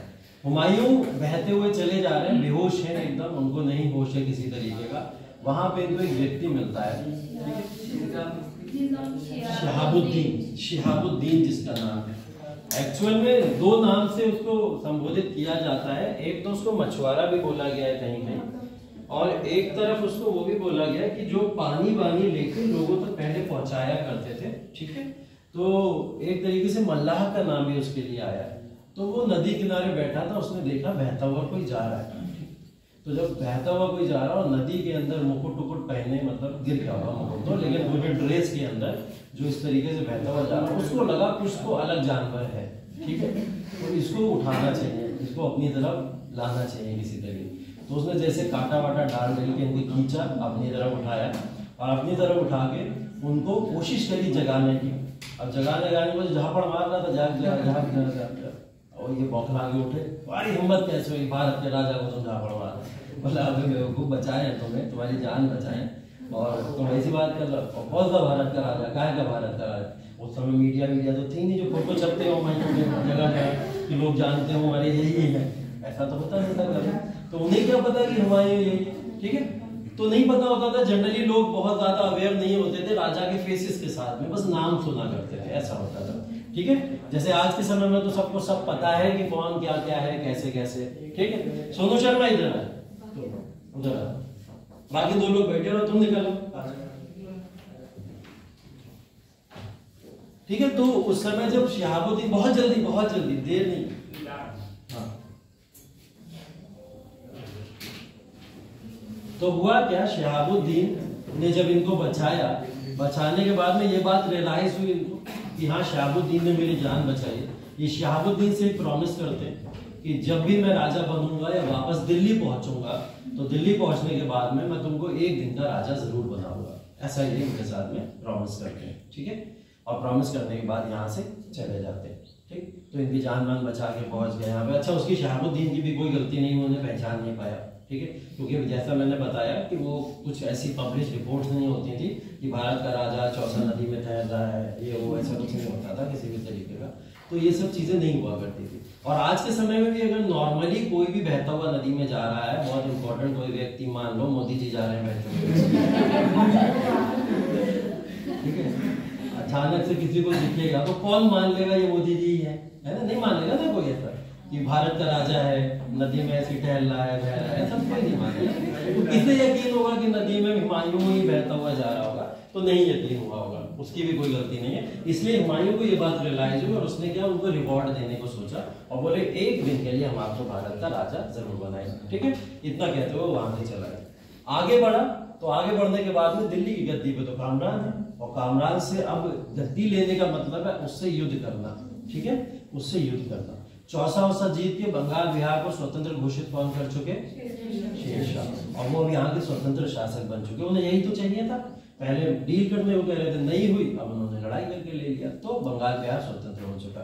बहादुर शाह को हिम्मत मिल गई, वो आगे बढ़ गया यहाँ से, और आगे बढ़ के उसने गुजरात को वापस से ले लिया और राजस्थान के ऊपर भी इंडिपेंडेंट कंट्रोल अपना स्थापित करने में सफल हुआ। क्या प्रॉब्लम अब यहाँ पे आगे चल के, कामरान यहाँ से गद्दी से हटेगा नहीं। हिंदल और अस्करी का सपोर्ट किसके साथ है? कामरान के साथ में, क्योंकि फेवर में ले चुका। तो यहाँ पे इनके पास भागने के अलावा और कोई उपाय नहीं था। तो ये दिल्ली की तरफ आए जरूर, लेकिन दिल्ली से भी भाग गए क्योंकि सेना इनके पास नहीं थी। वो सब बंगाल बिहार में ही बाढ़ में बहा के आए हैं, तो सेना है। तो छोड़ छाड़ के ये सीधा भागे सिंध की तरफ। जब सिंध की तरफ गए तो सिंध की तरफ भी इनको ऐसा कोई सपोर्ट नहीं मिला, लेकिन हाँ सिंध में एक जगह है अमरकोट। कौन सी? अमरकोट। अमरकोट के राजा थे एक वहां पे, उन्होंने इनको शरण दी थी। बोला जाता है राजपूती राजा थे, ठीक है। उन्होंने इनको यहाँ पे शरण दी थी। शरण देने के बाद में वहां पे कुछ समय ये स्टे करते हैं, और कुछ समय स्टे करने के बाद ये वहां से चले जाते हैं, ठीक है। स्टे इनका माना जाता है अप्रॉक्स वही 1542 तक का, 1542 तक का। अब 1542 तक ये भारत के अंदर रह के सब देख रहे हैं कि शेरशाह सूरी यहाँ पे दिल्ली पे भी अटैक करेगा और दिल्ली को भी लेके चला जाएगा, ठीक है। ये अगेन कोशिश करेंगे 1540 के अंदर, 39 तो हो गया, 1540 में ये फिर दिल्ली की गद्दी की तरफ बढ़ते हैं। और दिल्ली की गद्दी की तरफ बढ़ने के बाद में, क्योंकि सिंध में अमरकोट का थोड़ा बहुत सपोर्ट मिला हुआ है, तो ये हिम्मत कर पाते हैं, सेना जुटाते हैं। सेना जुटा के कहाँ पहुंच जाते हैं? 1540 में फिर दिल्ली पहुंच जाते हैं। दिल्ली पहुंच जाते हैं तो दिल्ली का कुछ क्षेत्र इनको मिल जाता है जो कामरान के कंट्रोल में नहीं था, ठीक है। तो कामरान क्या करता है, यहाँ से वापस चला जाता है काबुल। कहाँ चला जाता है? काबुल। उसने कहा अच्छा खासा संयम से जी रहा हूँ, सुकून की जिंदगी, तो जहां जी रहा हूँ वहीं चलता हूँ, क्योंकि ये पता है बहुत अच्छे से किसको कामरान को कि अब यहाँ शेरशाह अटैक जरूर करेगा, नहीं छोड़ेगा, क्योंकि यहाँ हुमायूं वापस आए। शेरशाह वही काम करता है, पूरी की पूरी उम्मीदों पे खरा उतरता है कामरान की। 1540 में जब ये दिल्ली के ऊपर आते हैं तो फिर से अटैक करता है शेरशाह, क्योंकि शेरशाह को लगा जब बंगाल बिहार में छीन सकता हूँ इससे तो फिर दिल्ली क्यों नहीं छीन सकता, मैं पूरे भारत पे शासन करूंगा। तो शेरशाह यहाँ पे कर देता है इनके ऊपर अटैक। अब कौन सी लड़ाई होती है? कन्नौज और बिलबिलान की लड़ाई। उत्तर प्रदेश का रीजन है, आगे बढ़ता है, ये अपनी सेना लेकर थोड़ा बढ़ते हैं और यहाँ पे भी शेरशाह सूरी ने बुरी तरीके से हरा देता है। बिलग्राम कन्नौज को अपने कंट्रोल में लेता है और अनाउंस कर देता है खुद को दिल्ली का राजा। इसलिए 1540 से 55 के बीच में आप सूर्यवंश का शासनकाल देखेंगे, ठीक है। और सूर्यवंश के शासनकाल के बाद में हुमायूं फिर वापस 15 साल बाद अब आएगा। तो 40 में अब ये अपनी दिल्ली की गद्दी छोड़ के यहाँ से भागता है। भागने के बाद में अब कामरान के पास जाएगा, कामरान क्या सपोर्ट करेगा? नहीं करेगा। तो ऑप्शन सिंध ही बचा था, तो सिंध अमरकोट में जाते हैं, 2-3 साल स्टे करते हैं यहाँ पे और स्टे करने के दौरान यहाँ पे जन्म होता है अकबर का। इसका अकबर, ये अकबर के जन्म की ही ईयर है 1542 के अंदर यहाँ पे अकबर का जन्म होता है। तो ये अपनी वाइफ के साथ में वहीं पे रह रहे हैं इस समय, अमरकोट के राजा इनको संरक्षण देते हैं। अकबर के जन्म के बाद में ये चले जाते हैं भारत छोड़ के, ठीक है, भारत छोड़ के चले जाते हैं। जब भारत छोड़ के निकले यहाँ पे तो इनको ईरान के राजा ने संरक्षण दिया, ईरान के राजा ने बुलाया और ये लगभग 10 से 12 साल बोला जाता है, अप्रोक्स यही टाइम पीरियड है, पूरा का पूरा अपना समय कहाँ गुजारते हैं? वही ईरान के अंदर पूरा का पूरा समय गुजारते हैं, ठीक है। तो ये पूरा का पूरा इस समय अकबर भी यहाँ पे बड़ा हो रहा है, अकबर का भी समय आ रहा है, वो भी आगे चल के यहाँ पे और युद्ध में पार्टिसिपेट करेगा। हुमायूं पूरी की पूरी जो है ट्रेनिंग ले रहा है यहाँ पे, वहीं सफाविद के शासकों के साथ में रह रहा है, उनसे ट्रेनिंग ले रहा है। ईरान का मेन रीजन था जो, वहां पे ये ट्रेनिंग लेने के बाद में जब वापस आता है 1555 में, कब आता है? 1555। और 1555 में क्योंकि इसको पता है शेरशाह सूरी की मृत्यु हो चुकी थी, उसके वंश के लोग यहाँ पे शासन कर रहे थे जो कि कमजोर थे, तो यहाँ पे हुमायूं को पता है कि ये इस समय गद्दी लेने का सबसे अच्छा टाइम है, ठीक है। तो ये यहाँ पे आता है और आने के बाद में अटैक करता है, अटैक करके दिल्ली की गद्दी को फिर से वापस अपने हाथ में ले लेता है। कब? 1555 के अंदर। ये लड़ाई कौन सी है? मच्छीवाड़ा की लड़ाई, ठीक है। 1555 में मच्छीवाड़ा की लड़ाई होती है। उसके बाद एक लड़ाई और होती है, वो कौन सी? सिरहिंद की लड़ाई, ठीक है। तो ये दो लड़ाइयां लगभग ये घोषित कर देती हैं कि भारत के ऊपर अटैक करके यहाँ पे अब राजा स्वतंत्र होकर कौन बन गया? फिर से हुमायूं। और इन दोनों लड़ाइयों में ध्यान रखिएगा कि अकबर साथ में लड़ा था, इसके हुमायूं, ठीक है। अकबर की उम्र कितनी हो गई होगी इस समय? 13 साल, 42 से 55, 13 साल का हुआ और 13 साल की उम्र में वो अपने पिता के साथ में युद्ध लड़ा था, ठीक है।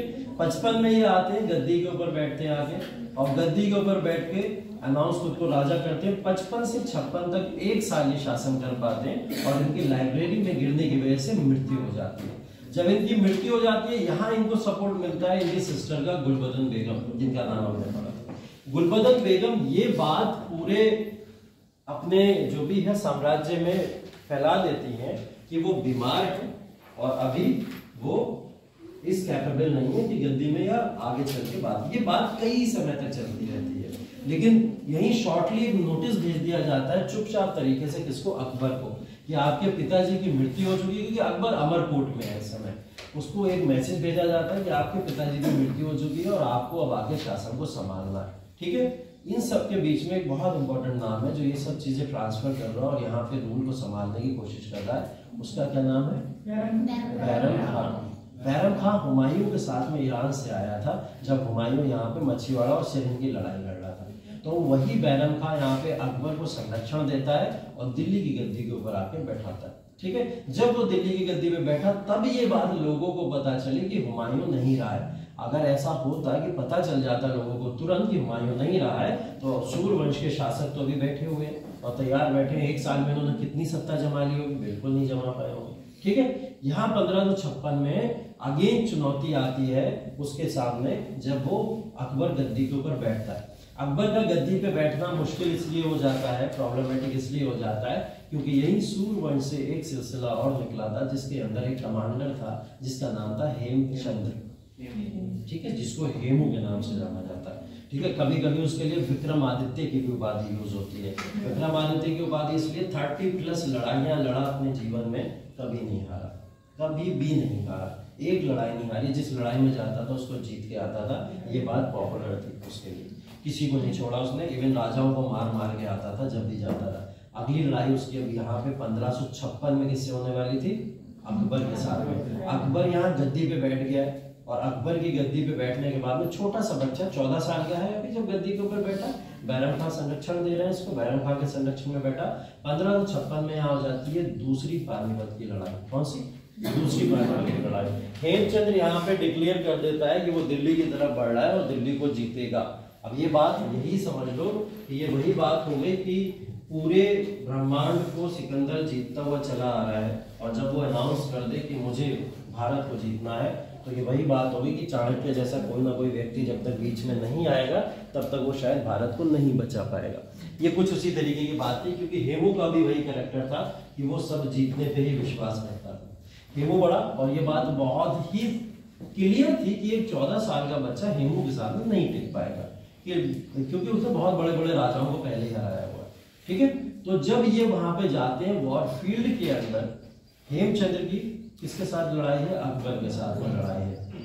यहाँ पे बैरम खान एक अच्छी वाली फिलॉसफी जो चाणक्य नीति होती है कुछ उस नीति का उपयोग करते हैं और वो नीति क्या होती है? वो वॉरफील्ड में सबको भेज देता है, अपनी पूरी सेना को, अकबर की सेना को पूरी भेज देता है, लेकिन अकबर को नहीं भेजता है। अकबर यहाँ पे लड़ाई लड़ने नहीं आया, बैरम खान कमांडर बन के आगे आता है, अकबर अभी पता नहीं कहाँ पे, किसी को नहीं पता। ये बात हेमू को पता चलती है कि अकबर तो नहीं है यहाँ पे, दिख नहीं रहा है अकबर, कहीं पे भी नहीं दिख रहा है और लड़ाई कंटिन्यू रहती है क्योंकि अटैक हो चुका है, लड़ाई बीच में नहीं रुक सकती, लड़ाई होती रहती है। हेमचंद्र ढूंढ रहा अकबर को क्योंकि अकबर को मारेगा तभी तो मिलेगी गद्दी, नहीं मारेगा तो कितना भी लड़ लो कोई फायदा नहीं। ठीक है, तो वो अकबर को ढूंढ रहा है, इसी तरीके से मैनिपुलेट करा उसने। ठीक है, इसने बैरम खान है इतना मैनिपुलेट करा कि वो अकबर के कोशिश में इतना लगा रहा कि अकबर मिल जाए, अकबर मिल जाए, अकबर मिल जाए, कि वो अपनी सेना को नहीं संभाल पाया और उसकी सेना क्या हुआ, यहीं से बिखर जाती है और बिखरते हुए उसी समय बीच में अकबर आता है और अकबर आके सीधा उसको यहाँ पे मार देता है। ठीक है, इस तरीके के यहाँ पे सीन क्रिएट होते हैं। एक फिल्म इसके ऊपर आई थी पूरा का पूरा पानीपत के सेकंड युद्ध के ऊपर, अभी थर्ड वाले के ऊपर तो आप लोगों ने देखी ली होगी, लेकिन उससे पहले एक फिल्म और आई थी जिसके अंदर ये दृश्यों को दिखाया गया है कैसे वो हेमू जैसे महान शासक से यहाँ पे लड़ा और अकबर ने 14 साल की उम्र में जब ये कार्य किया तब जाके यहाँ पे डिसाइड हो गया था कि अब एक 14 साल का बच्चा जब मुगल साम्राज्य को संभाल सकता है तो फिर मुगल साम्राज्य को अब आगे चल के कोई नहीं हिला सकता। बैरम खान जैसा कमांडर उनके साथ में लगा रहा लगभग 1560 तक 4 साल पूरा का पूरा संरक्षण दिया उन्होंने और साम्राज्य संभाला। हुमायूं का जो इधर उधर गिरता गिरता साम्राज्य था, इस पूरे साम्राज्य को आगे चल के अकबर ने उस कमीज के अंदर संभाल लिया। ठीक है, उसके पीछे योगदान अगेन नो डाउट फिर बैरम खान का बहुत अच्छा रहा है। यहाँ पे गुलबदन बेगम का योगदान था जिन्होंने यहाँ पे इस तरीके की चीजें करके लोगों तक ये बात ही नहीं पहुंचने दी कि हुमायूं की मृत्यु हो गई है, ये तमाम चीजें। तो हुमायूं की स्टोरी के ऊपर अगर वापस आए तो आपने देखा ये पूरा का पूरा उसका जो काल है वो संघर्ष का काल है, इसके अंदर बहुत सारी चीजें उसकी लाइफ में अप एंड डाउन है, इसी से रिलेटेड क्वेश्चंस लगातार बनते हैं। हुमायूं के नेचर और कैरेक्टर को लेके क्वेश्चंस आते हैं कभी-कभी, मेंस में 2-3 बार क्वेश्चन कुछ इस तरीके के आ चुके हैं और इंटरव्यू में भी हुमायूं के बारे में पूछा जा चुका है। इंटरव्यू में ये भी क्वेश्चन पूछा जा चुका है कि हुमायूं के जीवन से आपको क्या सीख मिलती है, आप क्या सीखते हो। ठीक है, तो आप उसको अपने तरीके से जैसे भी बताना चाहे बता सकते हो कि एक संघर्ष को, और जब आप हार चुके हो पूरी तरीके से, एक 15 साल का गैप भी ले चुके हो, उसके बाद में भी आप फिर से बैक आते हो और आने के बाद फिर उस साम्राज्य को वापस लेते हो, तो यही कुछ सीखने की बातें हैं उसके साम्राज्य से। तो ये पूरा का पूरा हुमायूं के बारे में जो स्टोरी है, इस स्टोरी को याद रखिएगा। अब कुछ चीजें ये हैं कि जो आप लोग को नोट करनी है,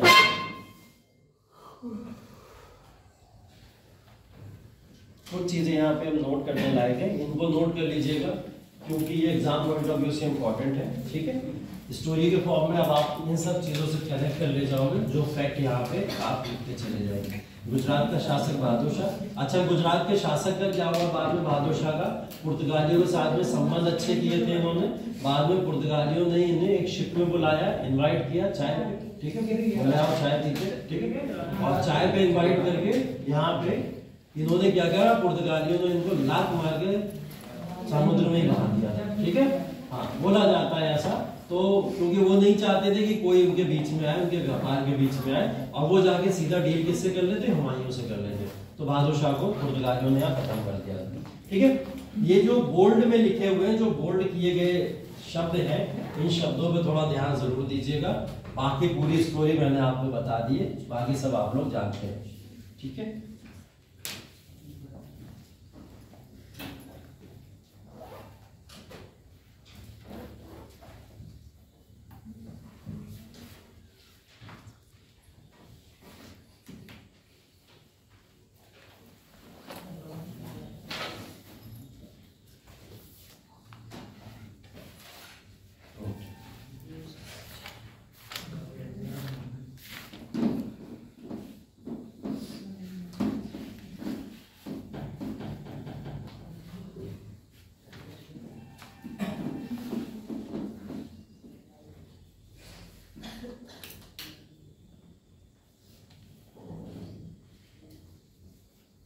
अभी क्लास के बाद जिसको भी कॉपी चेक करानी है तो बगल वाले रूम में आ जाइए। जो आंसर मैंने दिए थे लिखने को, जो लोग भी लिख के लाए हो चेक करवा लीजिए अभी तुरंत।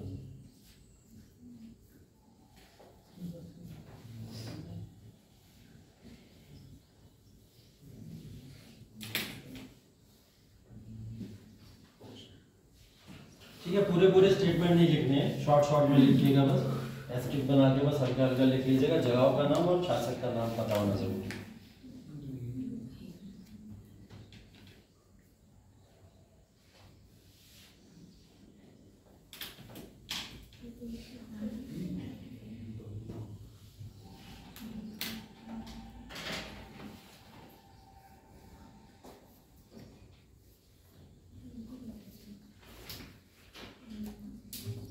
ये 1952 है, 1452 है, ध्यान इसको नोट कर लीजिए, ये वाली लाइन।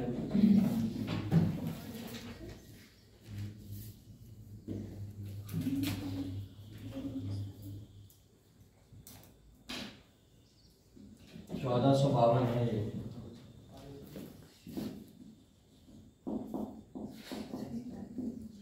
सॉरी 1500।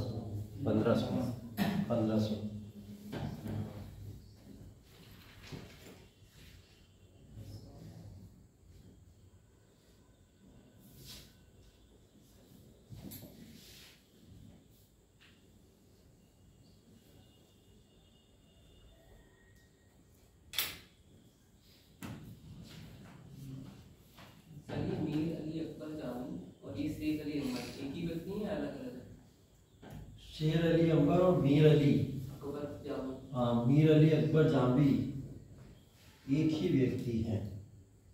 नहीं शायद, कैसे कैसे क्योंकि दोनों के कैरेक्टर अलग अलग हैं।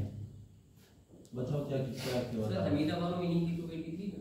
हाँ अंबर की, तभी तो उसने अपनी बेटी का नाम अकबर रखा। हाँ अंबर जो था, हुमायूं ने शेर अली अंबर जैनी जो लिखा हुआ इसमें बेटी हमीदा बानो शेर अली अंबर जैनी की बेटी थी।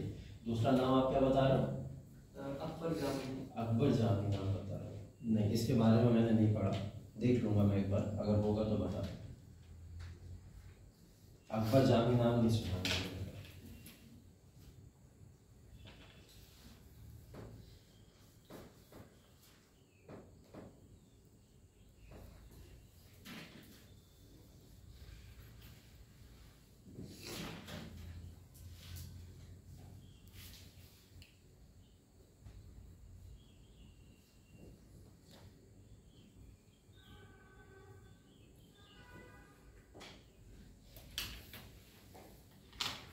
ठीक है, हो गया वो।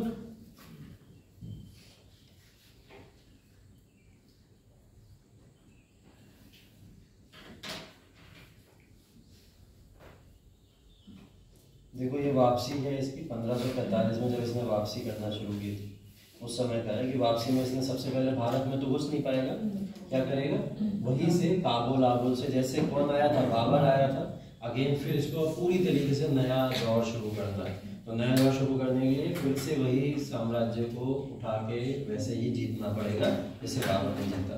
तो ये 1545 में सबसे पहले कहाँ आया? कंधार और काबुल। तो कंधार और काबुल को इसने कब्जा लिया था।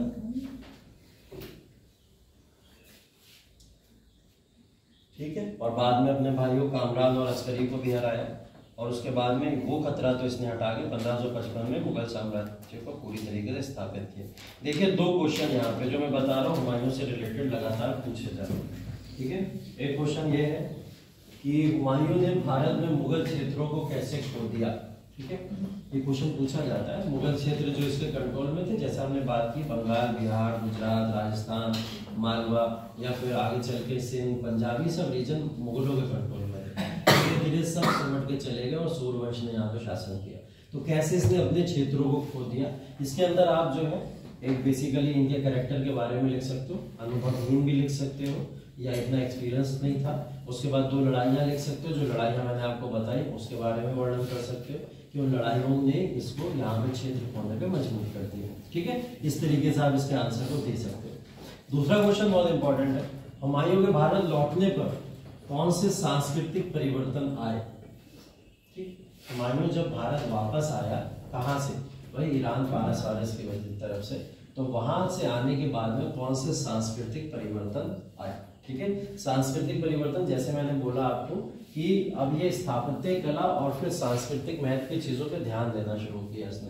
उसी 1 साल के अंदर इसने बहुत सारे निर्माण कराया जब इसने शासन किया है। ठीक है, पेंटिंग्स के ऊपर भी, चित्रकला के ऊपर भी इसने काफी ध्यान दिया इसी समय में। तो वास्तुकला हो जाए, भाषा हो जाए, साहित्य हो जाए, इन सब चीजों में यहाँ हुमायूं का योगदान देखने को मिलता है। ठीक है, तो हुमायूं से रिलेटेड क्वेश्चन प्रीलिम्स, मेंस या फिर इंटरव्यू कहीं पे भी पूछे जा सकते हैं और बन सकते हैं। और वो पूछे क्यों जाते हैं, बहुत ज्यादा इंपॉर्टेंट इसके समय में तथ्य तो नहीं मिलेंगे, सिर्फ 2-3 चीजों को छोड़ दूंगा, वही 3-4 लड़ाइयाँ। अच्छा हाँ, वो जरूर लिख लीजिएगा 1555 वाला। ठीक, 1555 वाला माछीवाड़ा गए।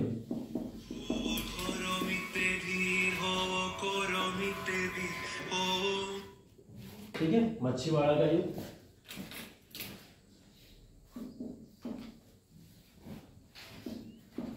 और 1556 कौन सा है, सरहिंद। ठीक है, इसको जरूर नोट कर लीजिएगा, ये इनके आगमन के आने के बाद के युद्ध, इसको नोट्स में ही लिखा था। लेकिन इसके जब मैं नोट्स दूंगा आपको तो प्रॉपर जितनी भी चीजें हैं, चाहे कोई भी युद्ध हो, किसी भी तरीके का युद्ध हो, तो वो सब एक्सप्लेन करके ही उसके अंदर। ठीक है,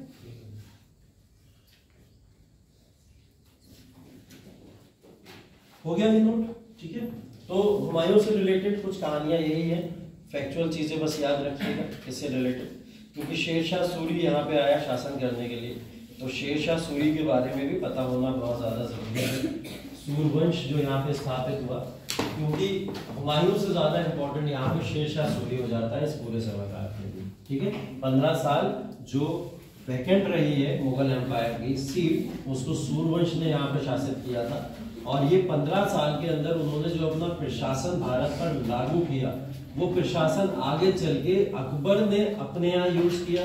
आप मनसबदारी से लेकर तमाम उसका एग्रीकल्चरल सिस्टम भी देखोगे तो सब अकबर ने कॉपी करके वहां पे लागू किया था। उसके अलावा शेरशाह सूरी द्वारा स्थापित किए गए बहुत सारे कार्य आज के समय में भी प्रभावी हैं।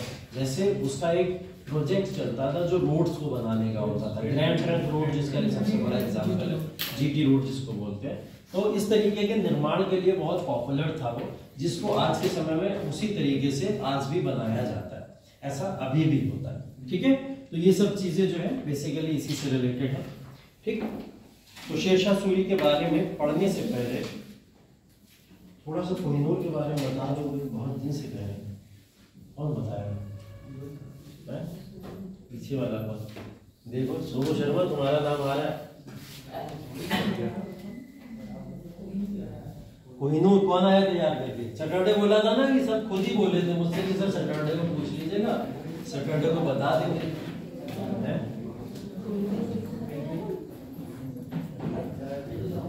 खुद आ रहा हूं मैं, बुलाओ है? अभी तो पूछूंगा भी किस किसने पढ़ा तो हाथ भी नहीं उठाओगे, पता है बुला लेंगे सर, लेकिन मुझे पता है किस किसने पढ़ा है, क्योंकि मेरे पास कॉपी आ चुकी है कुछ लोगों की, है? क्यों है? क्या पढ़ा है कोहिनूर के बारे में? चलो 2-2 मिनट का जिसने भी पढ़ा है, कुछ भी पढ़ा है कोहिनूर के बारे में, बस 1-2 मिनट, जरूरी नहीं है 5 मिनट 6 मिनट, जो भी पता है उसके बारे में वो बता दो, ठीक है? कौन शुरू करेगा? आगे से अरुण। देखा भी तुम ही नहीं दिख रहे हो तो क्या देखोगे? मुझे ये पता कि करीबन 800 साल पहले आया, मतलब उसमें निकला था काफी राज्यों कितना पता है? इतने पता है और भी कुछ पता है? और भी कुछ बता दो सुन। आज वेरी गुड, बहुत बढ़िया, दोनों के लिए माइक चाहिए तो देख के भी बता सकते हो, कोई दिक्कत नहीं। भारत के आंध्र प्रदेश जिले के गुंटूर में कोहिनूर खान है, वहीं पर ये पहली बार प्राप्त हुआ था, जिसमें 11वीं शताब्दी से 14वीं शताब्दी में पहली बार प्राप्त हुआ था। उस समय काकतीय वंश का शासन था और इसकी राजधानी वारंगल थी। तो वारंगल में मंदिर में ही प्राप्त हुआ था, ठीक। उसके बाद कोहिनूर प्राप्त करने वाले प्रमुख शासक कौन थे?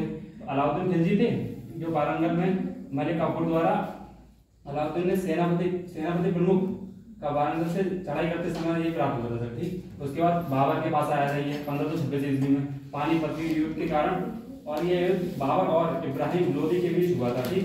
और जीता था बाबर ने इसमें, और दिल्ली सल्तनत भी इसी टाइम दिल्ली सल्तनत भी पहुंची थी पहले, और मुगल साम्राज्य की शुरुआत भी हुई थी इस टाइम पे। तो फिर उसके बाद शाहजहां के पास आया था ये। उसके बाद शाहजहां ने से पीकॉक मतलब मयूर सिंहासन पीकॉक की आंख में तख्ते ताउस कहा जाता था। मयूर सिंहासन में सबसे ऊपर मोर की आंख में लगाया था ये, और इसको सोने मतलब जो तख्ते ताउस था उसको सोने और कई आभूषणों द्वारा बनाया गया था। इसकी कीमत और इसकी जो तख्ते ताउस था इसकी कीमत ताजमहल से भी मतलब ज्यादा बताई जाती है, ठीक है।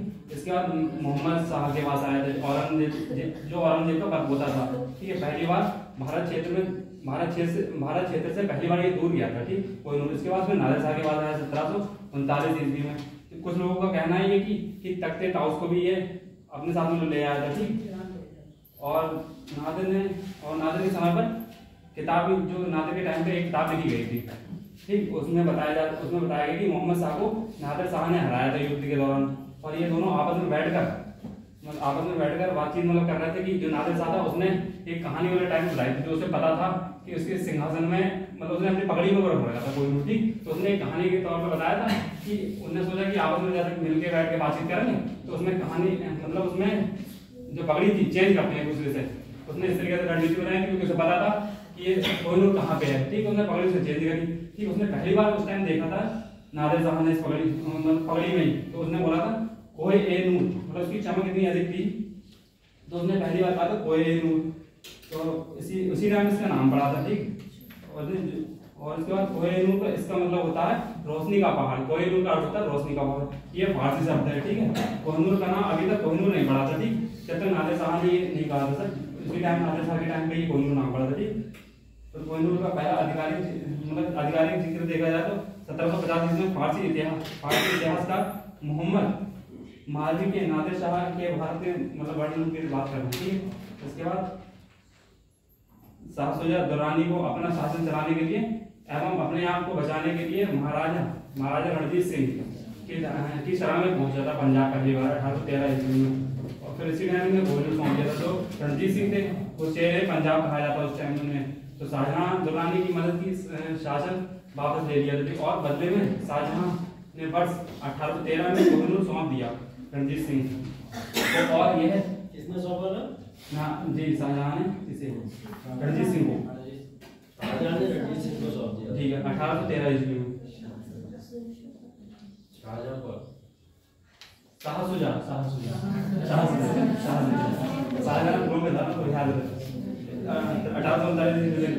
महाराजा रणजीत सिंह के पास उन्होंने अपना हाथ पर कोहिनूर हीरे मानकर रखा था, ठीक है। 1839 ईस्वी तक 1839 ईस्वी में इनकी मृत्यु हो गई थी, ठीक।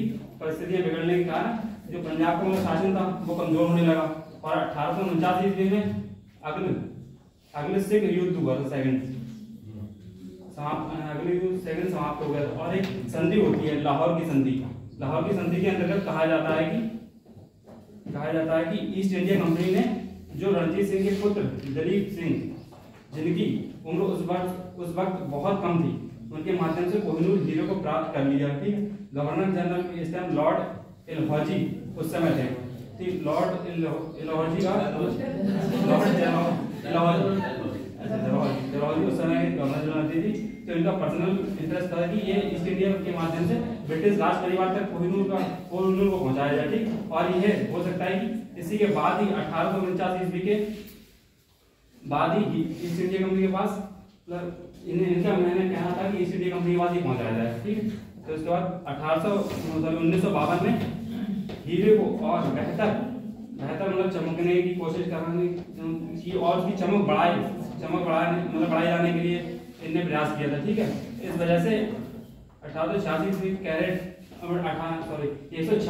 का हीरा कम होते मतलब 105.6 कैरेट में तब्दील हो गया। इसकी चमक तो बढ़ गई लेकिन क्वांटिटी कम हो गई। चमक बढ़ गई लेकिन क्वांटिटी कम हुई थी। इनको पहनने वाले लोग ब्रिटेन की महारानियों ने इसको पहना और इसका कारण ये था कि कोहिनूर के साथ एक श्राप भी जुड़ा हुआ था। कोहिनूर ये तो भगवान मतलब या तो भगवान धारण कर सकते हैं या तो स्त्री जैसे महिलाएं धारण कर सकती हैं। ठीक है, पुरुष धारण नहीं कर सकते इसको, इसके साथ ये श्राप था। ठीक, तो फिर उसके बाद तो ये श्राप इसके साथ था। उसका दुर्भाग्य अगर पुरुष ने धारण कर लिया, अगर ये पुरुष ने धारण कर लिया तो उसका और कठिनाई मतलब उसकी शुरू में जाएगा और इसके लिए कठिनाइयां आती जाएंगी और उसका अंत तय हो जाएगा अगर ये पुरुष ने धारण कर लिया। ठीक है, उसके बाद और फिर इसके बाद सबसे पहली बार इन्हें क्वीन विक्टोरिया और उसके बाद क्वीन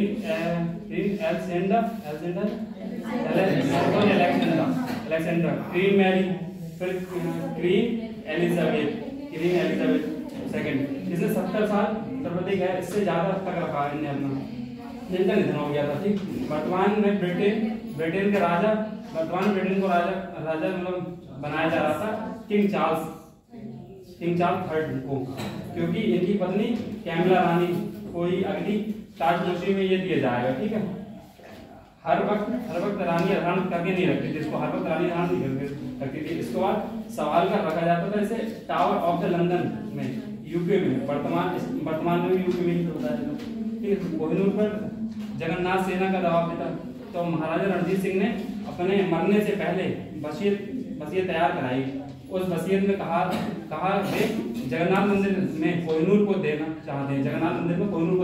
ठीक, जगन्नाथ मंदिर में पुजारी जी के पास भी महाराजा रणजीत सिंह के लिखित साक्ष्य आज भी मौजूद हैं। इनका दावा है कि हीरा मिलना चाहिए। ठीक है, मतलब महाराजा द्वारा दान के अन्य उदाहरण भी हैं, जिसमें बनारस में काशी विश्वनाथ मंदिर की छत पर जो सोना लगा और उसके बहुत मात्रा में सोने का दान भी इन्हें किया था। ठीक, तो उससे साक्ष्य दिखाई देते हैं।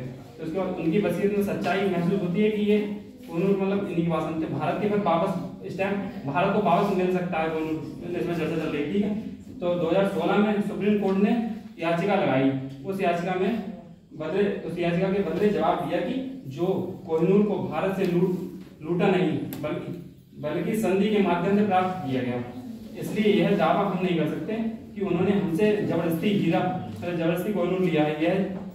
यह जवाब भारत सरकार की तरफ से ही उन्होंने हमसे जबरदस्ती हीरा लिया है। ठीक, यह जवाब।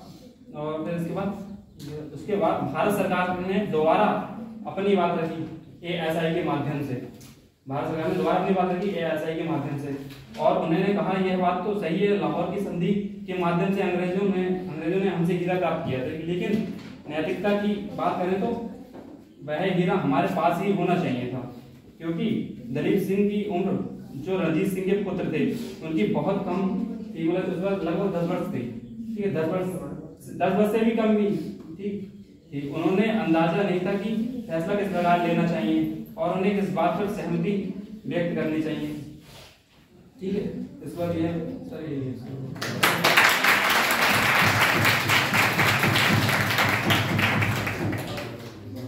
देखो बहुत बढ़िया बताया सोनू ने, जो कवर किए हैं सभी पर्सपेक्टिव कवर किए हैं, है ना। मतलब ऐसा नहीं सिर्फ इतिहास ही बताया उसका, राजनीतिक चीजें भी बताई है, इकोनॉमिक इंपॉर्टेंस भी बताई है, कीमत वैल्यू, लेकिन वैल्यू वो थोड़ा गलत लिखी है उसके अंदर, वैल्यू चेक करना फिर से।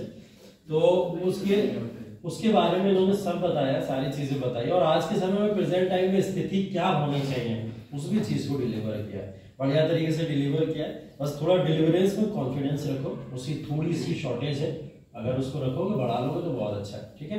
अगली बार कोशिश करना इसको बिना देखे खुद तैयार करके बोलने की, कुछ इस तरीके की। और बात है भूमि कब कोई भी बता दो, आपको जो कोहिनूर के बारे में पता है आपको बता दो, कोई प्रॉब्लम नहीं। स्टोरी बता दो, हम लोग को तो स्टोरी सुनने में मजा आएगा।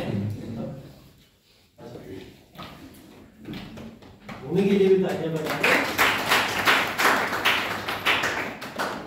ऋग्वेद में ये मणि को स्यमंतक मणि के नाम से जाना जाता है।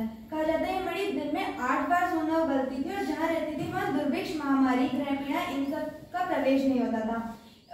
ये मणि भगवान सूर्य ने अपने परम भक्त सृजित को दी थी, और जब भगवान श्री कृष्ण एक बार सृजित के पास गए थे तो उन्होंने उससे प्रसंगवश बोला कि तुम ये मणि उग्रसेन राजा को दे दो ताकि ये सुरक्षित रहे, लेकिन सृजित ने घमंड के कारण मना कर दिया था। बाद में एक दिन उसका भाई सृजित का भाई प्रसेनजित जब शिकार खेलने गया तो वह यह मणि लेकर गया था। वहाँ शिकार के दौरान शेर ने उसकी मृत्यु कर दी और वह मणि लेकर चला गया। जब वो वन में घूम रहा था तो उस शेर को ऋक्षराज जामवंत ने देखा, और शेर की मृत्यु करके उसने वह मणि ले जाकर अपने बच्चों को दे दी। वो उससे खेलने लगे। जब बहुत दिन तक प्रसेनजित वापस नहीं आया तो सृजित ने यह आरोप कृष्ण जी पर लगाया कि उन्होंने ही मणि के लालच में प्रसेनजित को मारा और वो मणि चुरा ली है। तो कृष्ण जी अपना आरोप गलत साबित करने के लिए वह मणि ढूंढने जाते हैं। वह ढूंढते ढूंढते ऋक्षराज की गुफा में पहुंचते हैं। वहां वह बच्चों को उस मणि से खेलते देखते हैं तो उससे वह मणि वापस मांगते हैं, लेकिन जामवंत उनसे मना कर देता है और उनका युद्ध 8 दिन तक चलता है। जब उन्हें कृष्ण जी की सच्चाई का पता चलता है तो वह मणि उनको मणि देने के साथ साथ अपनी पुत्री जामवंती का विवाह उनसे कर देता है, और वह मणि भी वापस कर देता है। कृष्ण जी वह मणि ले जाकर सृजित को वापस कर देते हैं, और तब से वह मणि उसी के पास रहती है। उसके बाद ये मणि मध्यकालीन भारत में अरबों के पास अस्तित्व में आती है, जिसका इसे कोहिनूर के नाम से जाना जाता है मध्यकालीन भारत में। इसका शाब्दिक अर्थ होता है प्रकाश का पर्वत, जिसमें पर्वत को कुह कहते हैं और प्रकाश को नूर। इसकी खोज भारत के गोंड मंडल में गुड्डूर आंध्र प्रदेश में हुई थी, कोलूर खदान से प्राप्त किया गया था। ये काकतीय जाति के शासक रुद्र प्रताप देव के शासन के समय देवी की आंख में लगा हुआ था। 1309 ईस्वी में मलिक कफूर ने जब वारंगल पर हमला करा था तो वह मणि वहां से चुराकर अलाउद्दीन खिलजी को तोहफे के रूप में दी थी। बाद में मणि 1526 में बाबर की पानीपत की लड़ाई जो इब्राहिम लोदी के साथ हुई थी, वहां से यह हीरा बाबर के पास पहुंच गया, जिसे मुगल मोस्ट वैल्यूएबल पोजेशन कहते हैं। 17वीं शताब्दी में शाहजहां ने अपने तख्ते ताउश में मोर की आंख में लगाया था, और उसकी मृत्यु के बाद ये हीरा औरंगजेब ने ले लिया था। 1739 में नादिर शाह ने जब दिल्ली पर आक्रमण करा तो सारे खजाने के साथ वह कोहिनूर को ईरान ले गया, जिसे रशियन आक्रमण जो 1813 ईस्वी में हुआ था, अफगान साम्राज्य के संस्थापक अहमद शाह खुरानी के पोते शूज शाह खुरानी द्वारा पंजाब के राणा रणजीत को उपहार में दिया गया था। रणजीत सिंह ने यह हीरा जगन्नाथ मंदिर में दान देने के लिए कहा था, लेकिन वह उसके अध्यक्ष भेली राम ने वो दान देने से मना कर दिया और वह अपने पास रखा। जब ब्रिटिश आक्रमण के समय ईस्ट इंडिया कंपनी ने पंजाब पर कब्जा करा था तो वह हीरा ले लिया और ब्रिटेन की रानी विक्टोरिया को भेंट कर दिया था। तब से वह हीरा ब्रिटेन में ही रहता है, जो रानी एलिजाबेथ ने पहना, और वर्तमान में हीरा एलिजाबेथ III की पुत्री कैमिला के पास है।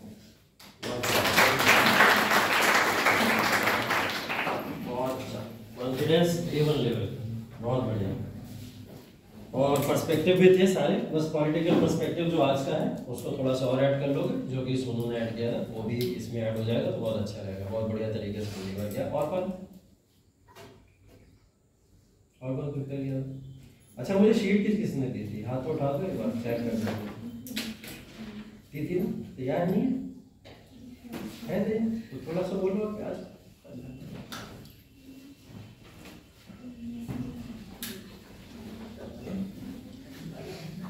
क्लैप कर दीजिए।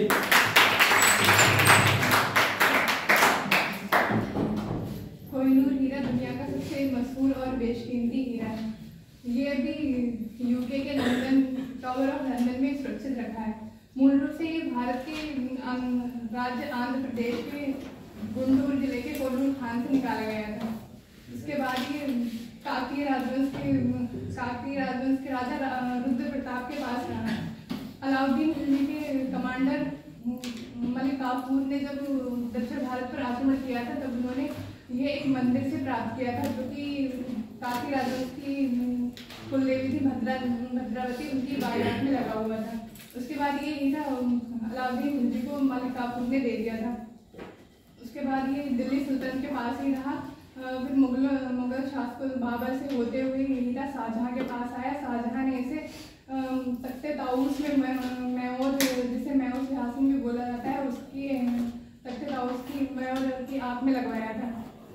देन ये शाहजहाँ से होते हुए और मुगल शासकों से होते हुए मोहम्मद शाह, जिसे रंगीला भी कहते हैं, उसके पास पहुँचा।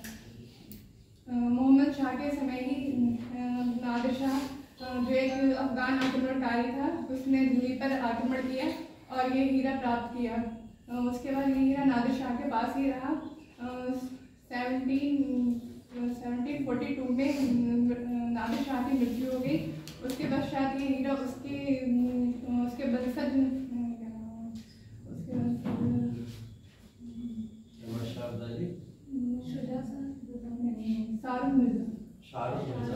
शाहरुख मिर्जा के पास था। उसके बाद ये शाहरुख मिर्जा जो 14 साल का था, उसके पश्चात ये हीरा उसका संरक्षक था अहमद शाह अब्दाली, जो कि बहुत वफादार था उसके प्रति, तो उसने अहमद शाह अब्दाली को दे दिया। अहमद शाह अब्दाली के बाद ये हीरा उसके वंशज शाह शुजा दुर्रानी के पास रहा, जो कि 1813 में महाराजा रणजीत सिंह के पास शरण लेने आया था। फिर उसने तोहफे के रूप में महाराजा रणजीत सिंह को दे दिया था। फिर महाराजा रणजीत सिंह की मृत्यु के पश्चात ये हीरा उनके पुत्र दिलीप सिंह के पास आया था। सेकेंड आंग्ल सिख युद्ध में ब्रिटिश से पराजित होने के पश्चात ये हीरा ब्रिटिश ने एक दिलीप सिंह के साथ एक संधि की, लाहौर की संधि, उसमें ये हीरा उन्होंने प्राप्त कर लिया था लॉर्ड डलहौजी ने। फिर ये उसे रानी विक्टोरिया को डिलीवर कर दिया था वहाँ से।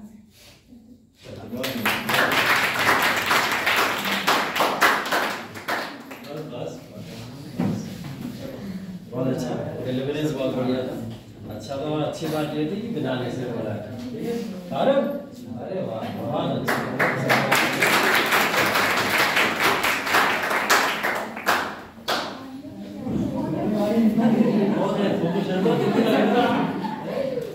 हाथ ऊपर करके खाओ।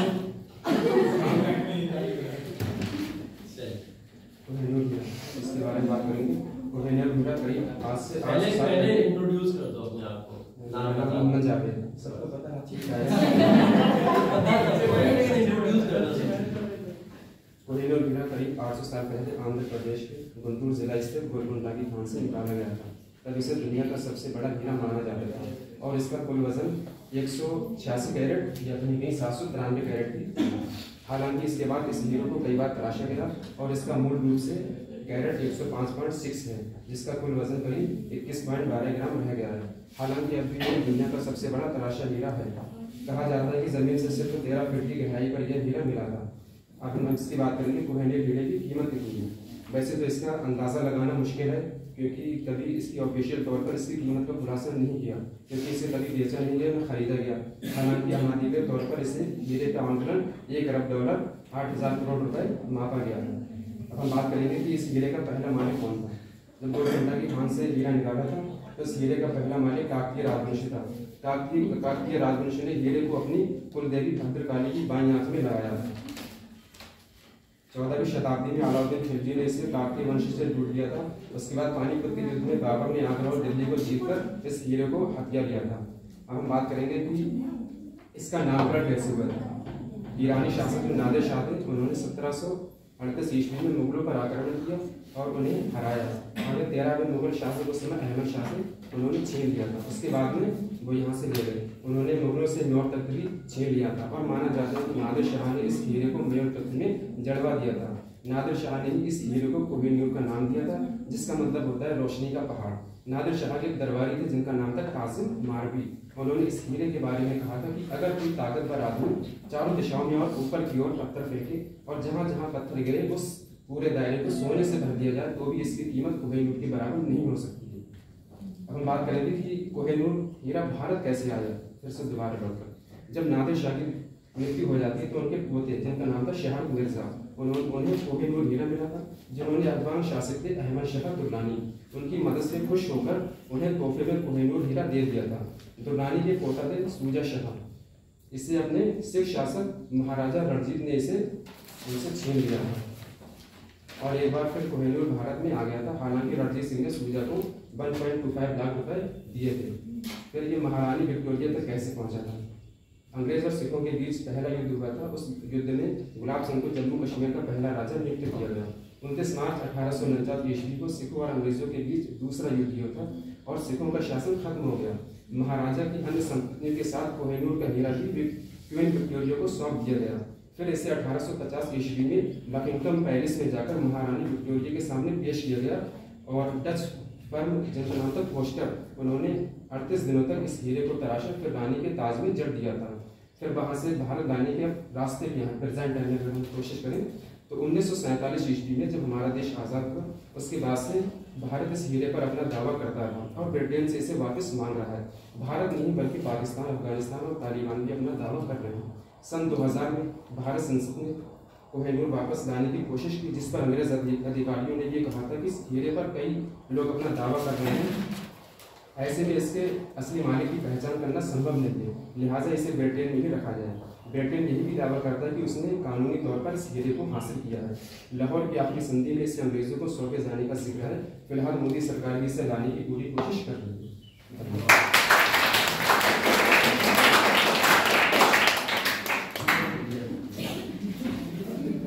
तुम्हारे ऊपर नजर देना है।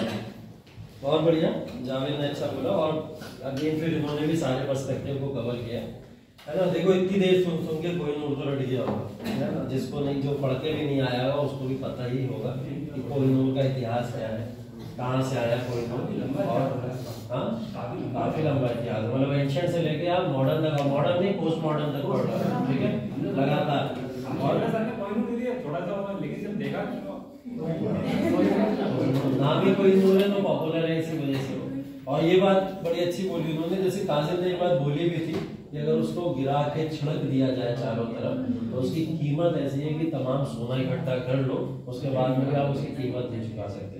तो बहुत कीमती हीरा है। और बोला जाता था भारत को सोने की चिड़िया बोलने के पीछे कई कारणों में एक कारण ये भी था कि कम से कम ऐसी तमाम और भी हमारे पास में कई रिसोर्सेज थी जिसकी वजह से हमको इतना रिच बोला जाता था। कोहिनूर अभी उसमें से कोई एक हिस्सा माना जाता है जो प्रेजेंट टाइम में बोला जाता है ये बहुत बड़ा हीरा था। ऐसा नहीं है कि एक इतना सही पार्ट जो क्राउन में लगा दिखता है आपको सिर्फ वही कोहिनूर है, नहीं, इसको एक बहुत बड़ा हिस्सा माना जाता था जिसका बोला जाता है 1/10वां पार्ट जो है वो दुनिया में दिख रहा है आज के समय में। और ऐसे 9 भाग इसके कहाँ है किसी को नहीं पता। हो सकता है कहीं जमीनों में दफन हो गए, हो सकता है शासक छुपा के चले गए, तो अभी भी नहीं पता, ठीक है। और एक बड़ी इंटरेस्टिंग जो आपने बात बताई थी, सोनू शर्मा ने बात बताई थी कि इसको लेके जो है एक श्राप मिला हुआ है ना। वो श्राप क्या है? 1306 का एक टेक्स्ट है, मुझे नहीं पता कि कहां से आया, कब उसने लिखा, लेकिन 1306 के एक टेक्स्ट में लिखा हुआ है कि कर्ज है। कर्ज है, हाँ।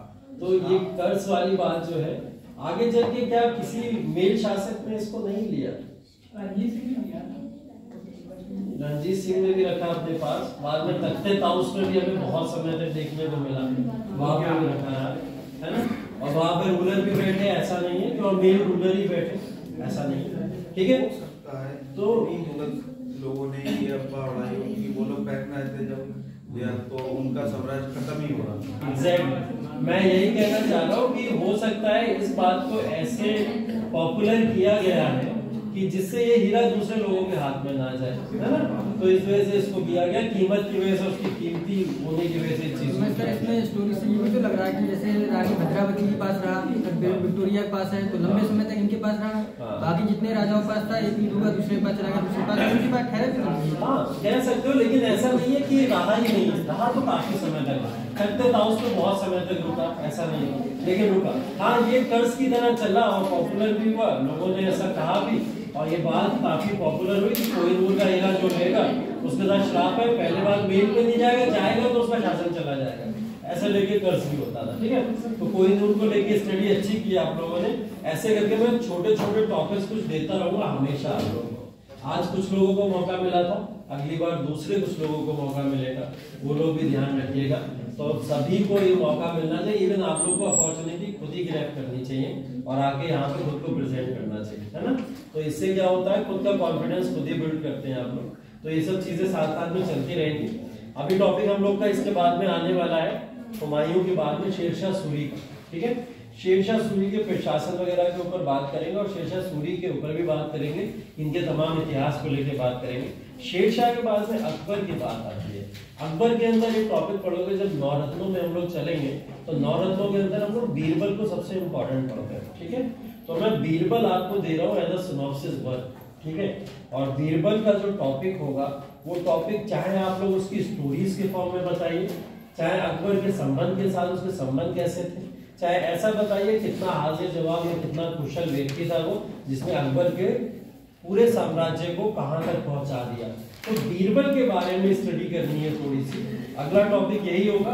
जब तक हम लोग बीरबल पे पहुंचेंगे उसके बाद में ही मैं बोलूंगा आप लोग को ये बात डिलीवर करने के लिए, मतलब अकबर हम लोग खत्म कर लेंगे, उसके बाद में भी आप लोग इसको डिलीवर कीजिए। तो बीरबल के ऊपर थोड़ा सा रिसर्च करके रखिएगा टॉपिक। इससे क्या होगा, आपका बीरबल का खुद भी तैयार हो जाएगा और आप लोग इससे कर भी लोगे, क्योंकि बीरबल पढ़ते समय नौरत्नों के जिक्र आएंगे बार बार, तो नौरत्न फिर क्लास में पढ़ने की जरूरत नहीं पड़ेगी, आप लोग इसको अपने आप ही खत्म कर लो। ठीक है, नौरत्नों में बीरबल ही सबसे ज्यादा इंपॉर्टेंट माना जाता है, तो बीरबल को याद रखिएगा। बीरबल से आगे बढ़ने के बाद में अगेन मैं पहले से और फिर एक दो चीज बता देता हूँ। बीरबल से आगे बढ़ने के बाद में जब हम लोग अकबर को पढ़ेंगे, अकबर के बाद में हम लोग जब लेटर मुगल्स की तरफ बढ़ेंगे, औरंगजेब को क्रॉस करके। ठीक है, तो औरंगजेब को क्रॉस करने के बाद में कुछ शासक ऐसे मुगल मिलेंगे हमें जिनके नाम के सामने टाइटल्स लगे हुए हैं। ठीक है, जैसे रंगीला, साहिब-ए-खबर, गिनोड़े-ताया, इस तरीके के कुछ टाइटल्स लगे हुए। तो ये टाइटल्स उनको किस वजह से दिए जाते थे, क्या लॉजिक होता था, और क्या वो इस टाइटल पे कहलाने के काबिल थे या नहीं थे, मतलब उनको ऐसा बोला जा रहा है तो कहना सही होगा या गलत होगा। तो अगला जो बात करेंगे लेटर मुगल्स के टाइटल्स। ठीक है, वो आप लोग का अगला टॉपिक होगा। तो लेटर मुगल्स के टाइटल्स उनको जो दिए गए उससे आप कहां तक सहमत हैं, और अगर सहमत है उस बात को भी बताइएगा, असहमत है तो उस बात को भी बताइएगा। ठीक है, और ये वाला जो टॉपिक होगा ये डिबेट होगी। ठीक है, इसको डिबेट के फॉर्म में रखेंगे। ये ऐसा नहीं होगा कि आप लोग आएंगे और डिलीवर करेंगे। दो टीमें बनेंगी, एक इधर और एक इधर। ठीक है, बीच में या मैं बैठ जाऊंगा। ठीक है, और बस कभी इधर सुनूंगा कभी इधर सुनूंगा, लड़ना नहीं है, सिर्फ बात करनी है। ठीक है, तो आराम से बात करेंगे इस टॉपिक के ऊपर। जो लोग सहमत होंगे वो लोग मुझे बता देना, नाम लिख के कि सर हम सहमत हैं, इनको ये टाइटल्स मिले। जो लोग असहमत होंगे वो भी बता दीजिएगा। सहमत होना बहुत आसान है, ये बात ध्यान रखिएगा। ठीक है, इतिहास में हर जगह मिल जाएगा कि हाँ सहमति है, लेकिन एक बात याद रखिएगा, जो लोग असहमति के साथ में आएंगे, ठीक है, मतलब उनके अंदर कुछ करेज है कि वो उस बात को भी प्रूव करने के लिए तैयार है, जो बात इतिहासकारों ने शायद नहीं लिखी। ठीक है, तो उसके ऊपर जब आप टॉपिक को जब लोगे तो ध्यान रखिएगा, ऐसे कुछ लोग जरूर आइएगा, नाम लेंगे कि सर हम चाहते हैं हम इसको अपोज करें इनके टाइटल्स को। और जब आप उनके कैरेक्टर के बारे में पढ़ोगे, नो डाउट बहुत सारी चीजें मिल जाएंगी ऐसी कि आप टाइटल को अपोज कर सकते हो। ठीक है, तो दोनों फेवर याद रखिएगा। और इसकी डेट बता दे रहा हूँ, अब की टालूंगा नहीं, मैं पहले से बता दे रहा हूँ, अब की टालूंगा नहीं। अभी 3 दिन टाल दिया, बहुत हो गया। मैं कभी नहीं टालता हूँ किसी चीज को, सिर्फ आप लोग पहली बार थे तो मैंने टाल दिया। अब की वाला जो आ रहा है इसको हम लोग जो डिस्कस करेंगे, अभी छुट्टी फिर से फ्राइडे से शुरू हो जाएगी। ठीक है, अभी नेक्स्ट वीक में फ्राइडे से छुट्टी शुरू हो रही, फ्राइडे, सैटरडे, संडे, मंडे, 4 दिन अगेन फिर ऐसे ही कुछ है कि छुट्टी आएगी। ठीक है, तो थर्सडे को हम लोग छुट्टियों से जस्ट 1 दिन पहले बात करेंगे, पहले किसकी, बीरबल के टॉपिक की बात करेंगे। उसके बाद 30 नवंबर, ठीक है, 30 नवंबर को जो है हम लोग बात करेंगे डिबेट। ठीक है, वो डिबेट क्वालिटी का टेस्ट तो मुझे पता है, और क्वालिटी के टेस्ट में अच्छी जनसंख्या होगी मुझे ये भी पता है। इसका लॉजिक यही है, मुझे डिबेट उसी दिन रखनी है, ठीक है। तो उस दिन अभिषेक से भी होंगे तो डिबेट सुनने में भी मजा आएगा, करने में भी मजा आएगा, तो काफी इंटरेस्टिंग तरीके से उस डिबेट को हम लोग करेंगे। तो सब लोग रहेंगे तो मजा आएगा उससे रिलेटेड। तो डिबेट के लिए तैयार रहिएगा, अच्छे पॉइंट्स रखिएगा कि लगे आप लोग यूपीएससी की प्रिपरेशन करके आगे इस बात को ऐसे प्रूव कर सकते हैं, ठीक है। तो डिबेटेबल टॉपिक भी और अच्छे से डिलीवर किए जा सकते हैं, ठीक है। यहीं तक रखते हैं आज के टॉपिक। बिरबल वाले हाँ, थर्सडे